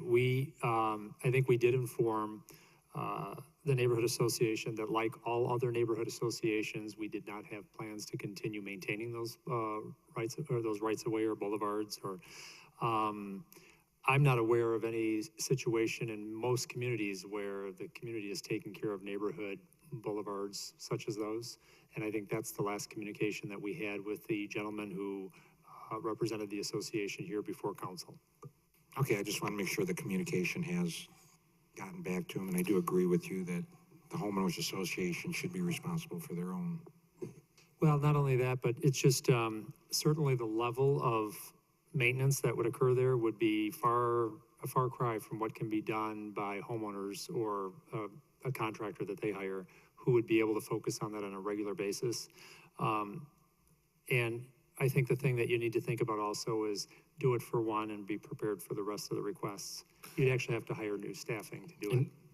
Mr. Tangi, to that note, were we going to get, or do we need to get an attorney's opinion around that? I know that that request was actually made, and I just want to be able to, rather than that request, just continue to linger out there to address it.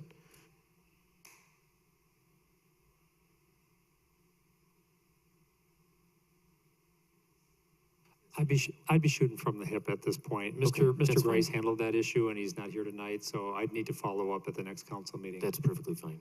Thank you. All set, Mr. Burmeister? Yes. Ms. Verbecki?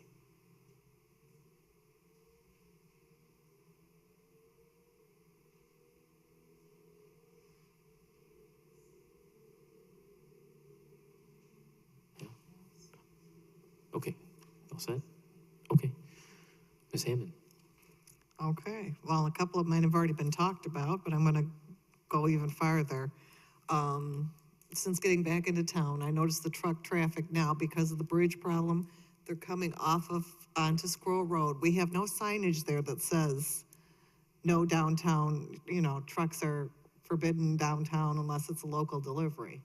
And I've seen them cutting the curbs and everything else, trying to make those tight turns. I think even temporary signage there, letting the truck drivers know, because I don't think that they know at that point coming down that way that they're not supposed to be there. We need to make some effort to stop them from coming off on Squirrel Road exit there and heading south, instead of saying maybe go north to where you have more room to cut across to where you need to go. The other was, I was going to question about, was the coyote mailing only done in the Churchill area? Yes, it was, I think about 5 streets, Churchill, Gannon, Robert Court, Guananacqua, and DeRay, or what it was? Delray. DeRay, okay. And thank you for pronouncing Guananacqua correctly. Okay, and that, you want me to spell it real quick? Go ahead. Chief, I thank you again for addressing the issues that were brought up with the supposed photographer at Great Lakes there. Do we know was the media contacted before police were contacted, or anyone at the mall knew about this? We understand that she did contact the 2 TV stations. We were never contacted. She did talk to a maintenance employee of Great Lakes Crossing who contacted their security. And that at that point, everybody involved was gone. So we were never contacted. So we were never contacted at all? We did contact her later after we saw the news item. Okay, because I'm still seeing things on Facebook and whatnots, and it's confusing to look at the topic of the link, even though you had addressed it, it still looks like something sinister had happened there. And people are still commenting that, oh, you know, and it goes back again, they're all saying, oh yeah, well, you know, there's still that, you know, human trafficking and all that going on up there. So it just baffles me in this day and age that people go to such lengths to, instead of getting the correct results, go about the media instead. That was my only thing this evening. I'll agree with you, Ms. Hammond. It's beyond me why you would wait if there was seriously a serious concern, particularly when it comes to one's own child, that you would wait to notify the police, but then instead notify someone else who has no authority to, in essence, help you. So I would just encourage anyone, and I'm sure the chief would encourage anyone, that if you see something or you feel that there is something going on or there's a gut feeling there, it is better to call and not need us than to need us and not call us. So do not, the first call should definitely never be to the news media or anyone else. It should be to the police, where we have units ready to respond in a very quick manner. So with that, Mr. Knight. Comment on the short turns in that. A few years back when we redid the corner turning by the Boys and Girls Club into the school, we put in a sloped curb. We got rid of curb. It's just a thing, and I would expect that every city curb in our city in the future should not be a curb. You know, I know we put the walkway in for that, but those corners, when we rebuild a downtown, we need to rebuild those curbs so because the trucks ain't gonna go out into the middle of the road. And that's a way you solve that. And comment on the trucks that are local, I chased those last time, those trucks coming off of 59 are all local trucks. They're going to the cement work, they're double bottoms going into they were doing something at the apartments there. Those are all local trucks. We can't keep them out. They're just comment. I took my great-granddaughter to the stream program that we had last week, and my daughter stayed and helped out, and that went very well. And your comments were very well that you put on email in response to that. I appreciated that one. Appreciate the good job they did at signage at the Friday night concerts. That was well done, well thought out, and I didn't see anybody with a bottle Friday night. Now, I wasn't looking that much, but every time I looked around, I never saw a bottle. And I thought there was a little thin on the attendance, and so I don't, but that was handled very well, and I appreciate the work was done there. Question for our development thing. Do we anticipate any development along Lapeer Road, east of the landfill? See, now we're doing this hotel across the road. And we couldn't develop on the west side of the road for years because they stored all their dirt there. Well, that dirt's gone. Is there any possibilities of that developing, or is the landfill deterring that? We have not heard anything as far as new development. We do know that, I believe it's till 2021, that there's a non-compete with McDonald's for other type of restaurants to locate there. So at this point, we've never been contacted by a developer to develop that, and we know that has that property restriction. If you read some of your minutes, there were some questions in the thing about landfill zoning on the master plan. When landfill zoning was developed, it was developed as a zoning classification for zoning. It didn't really have anything that was never intended to be on the master land use plan. There was a question about, well, why wasn't it on the plan?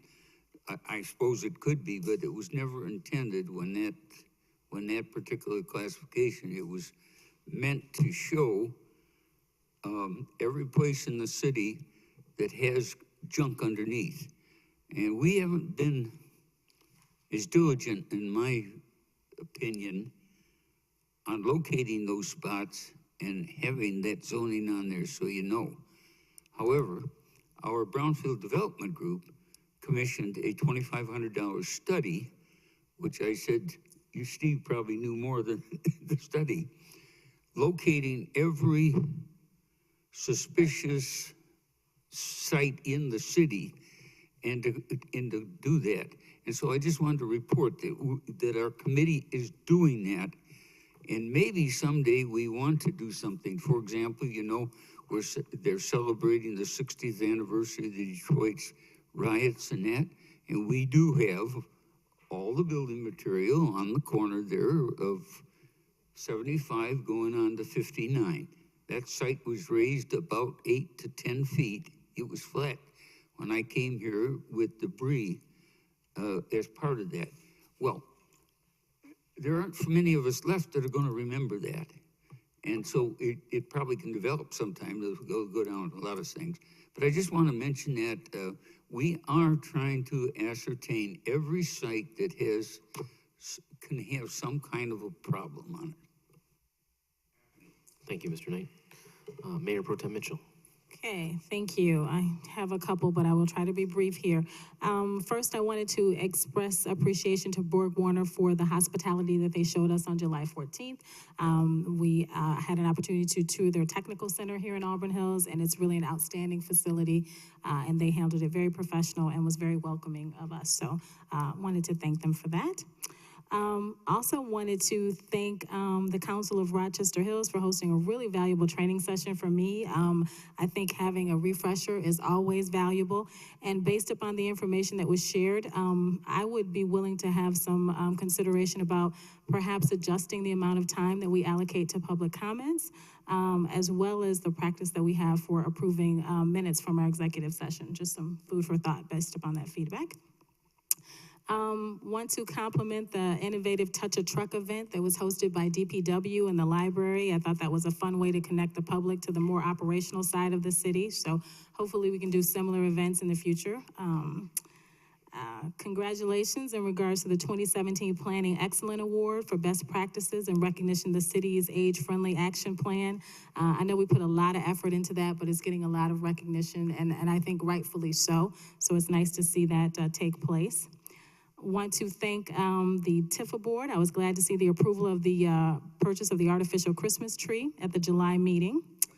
And then Chief Oko, I was wondering if you might be able just to remind everyone about the specifics for National Night Out that's coming up. Thank you. National Night Out is August 1st this year, Tuesday, August 1st.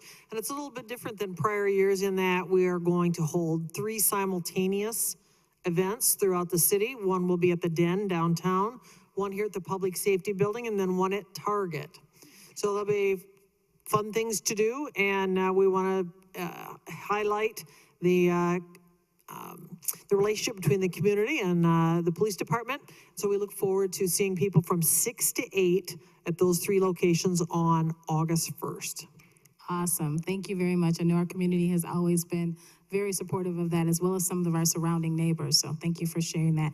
And then I also understand that applications are being accepted for our Citizens Police Academy.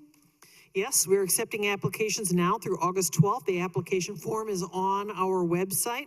And Citizens Police Academy will be a great opportunity to learn more about the police here in Auburn Hills. It runs from September 21st through November 9th on Thursday evenings for 2 hours. So we welcome applicants and encourage people to come to our website to learn more about it. Okay, great. Thank you very much for that. Similar to what Councilmember Knight talked about, just want to congratulate the Kids First Initiative on the recently held Youth STEAM event. It was great to have that in Auburn Hills, and I got some pictures. It looks like the students were really enjoying science, and so I always appreciate seeing that.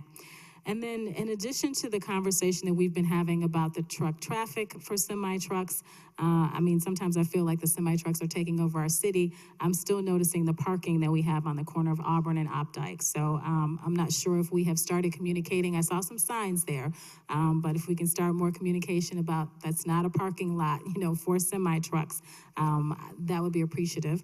And then lastly, I noticed that we received this letter here from our Congressman Trott. Looks like he is nominating young people to attend military service academies. And the nominations can be submitted up to September 15th.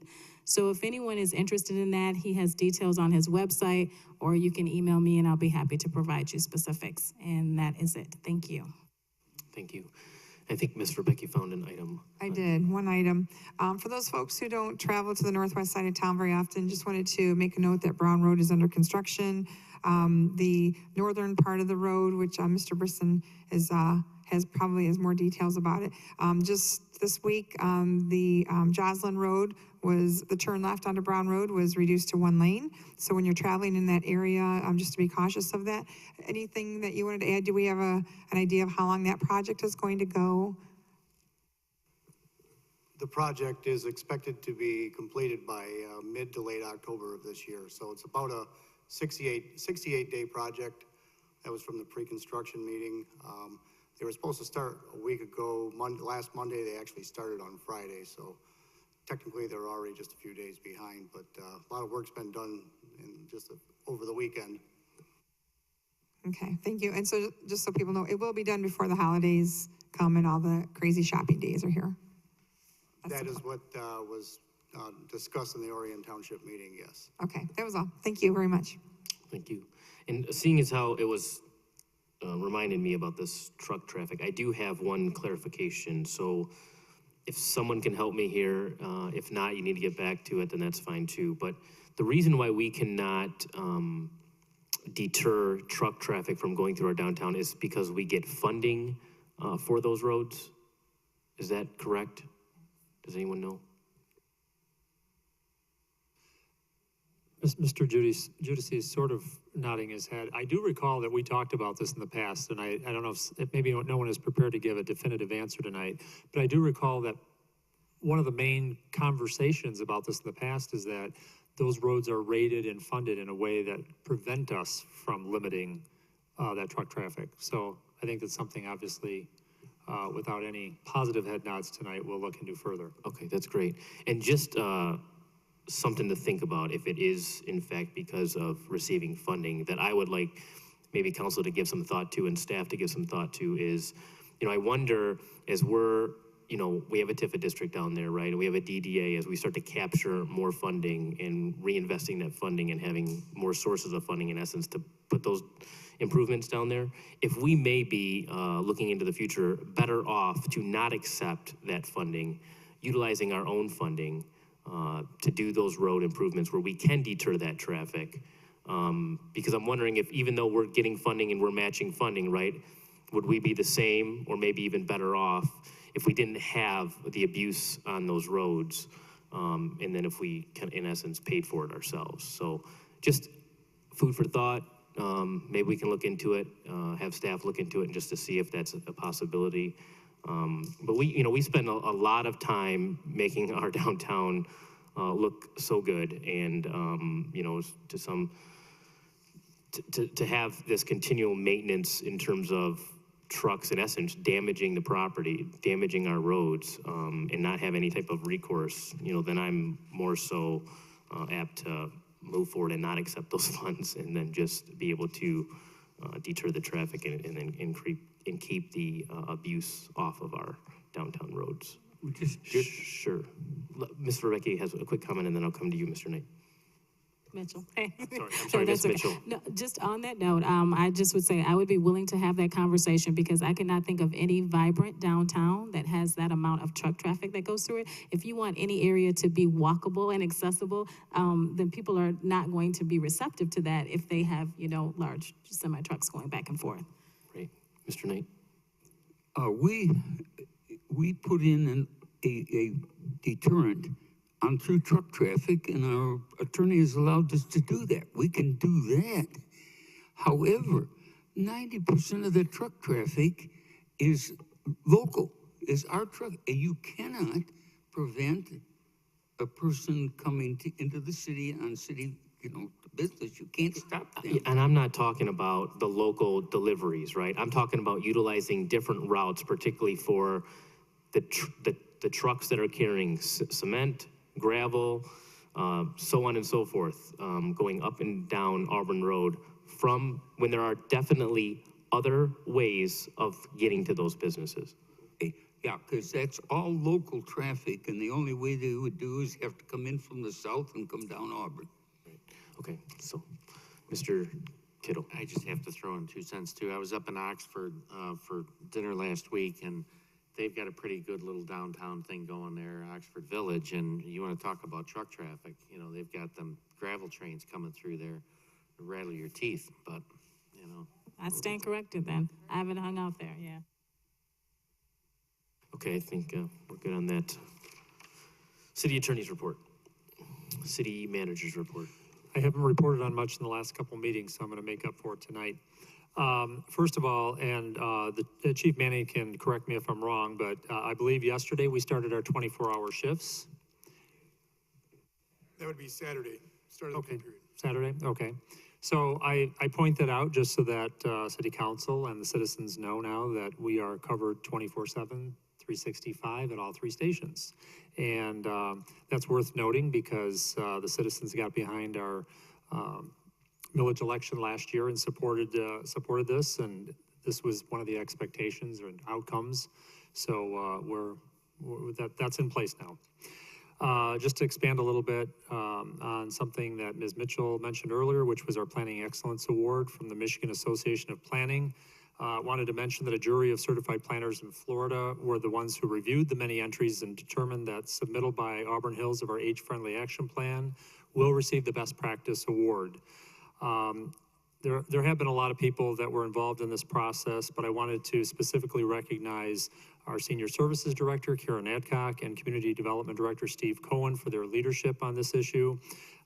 Again, citizen staff, business representatives, the mayor and city council, and the planning commission certainly played key roles in our receiving this award, but a little extra attention on Karen and Steve.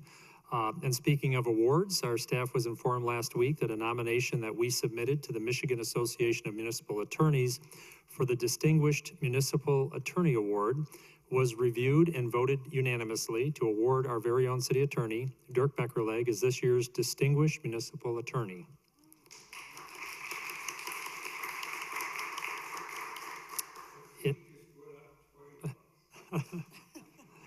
That nomination cost him plenty. Don't kid yourself. I have to say, in my 27 years in local government management, I can state with confidence that Mr. Beckerleg is really among the best of the best and is without question very deserving of this recognition. Although I called that into question after early in the meeting, he answered a question by saying, yes, maybe. So. Which I ultimately corrected to yes.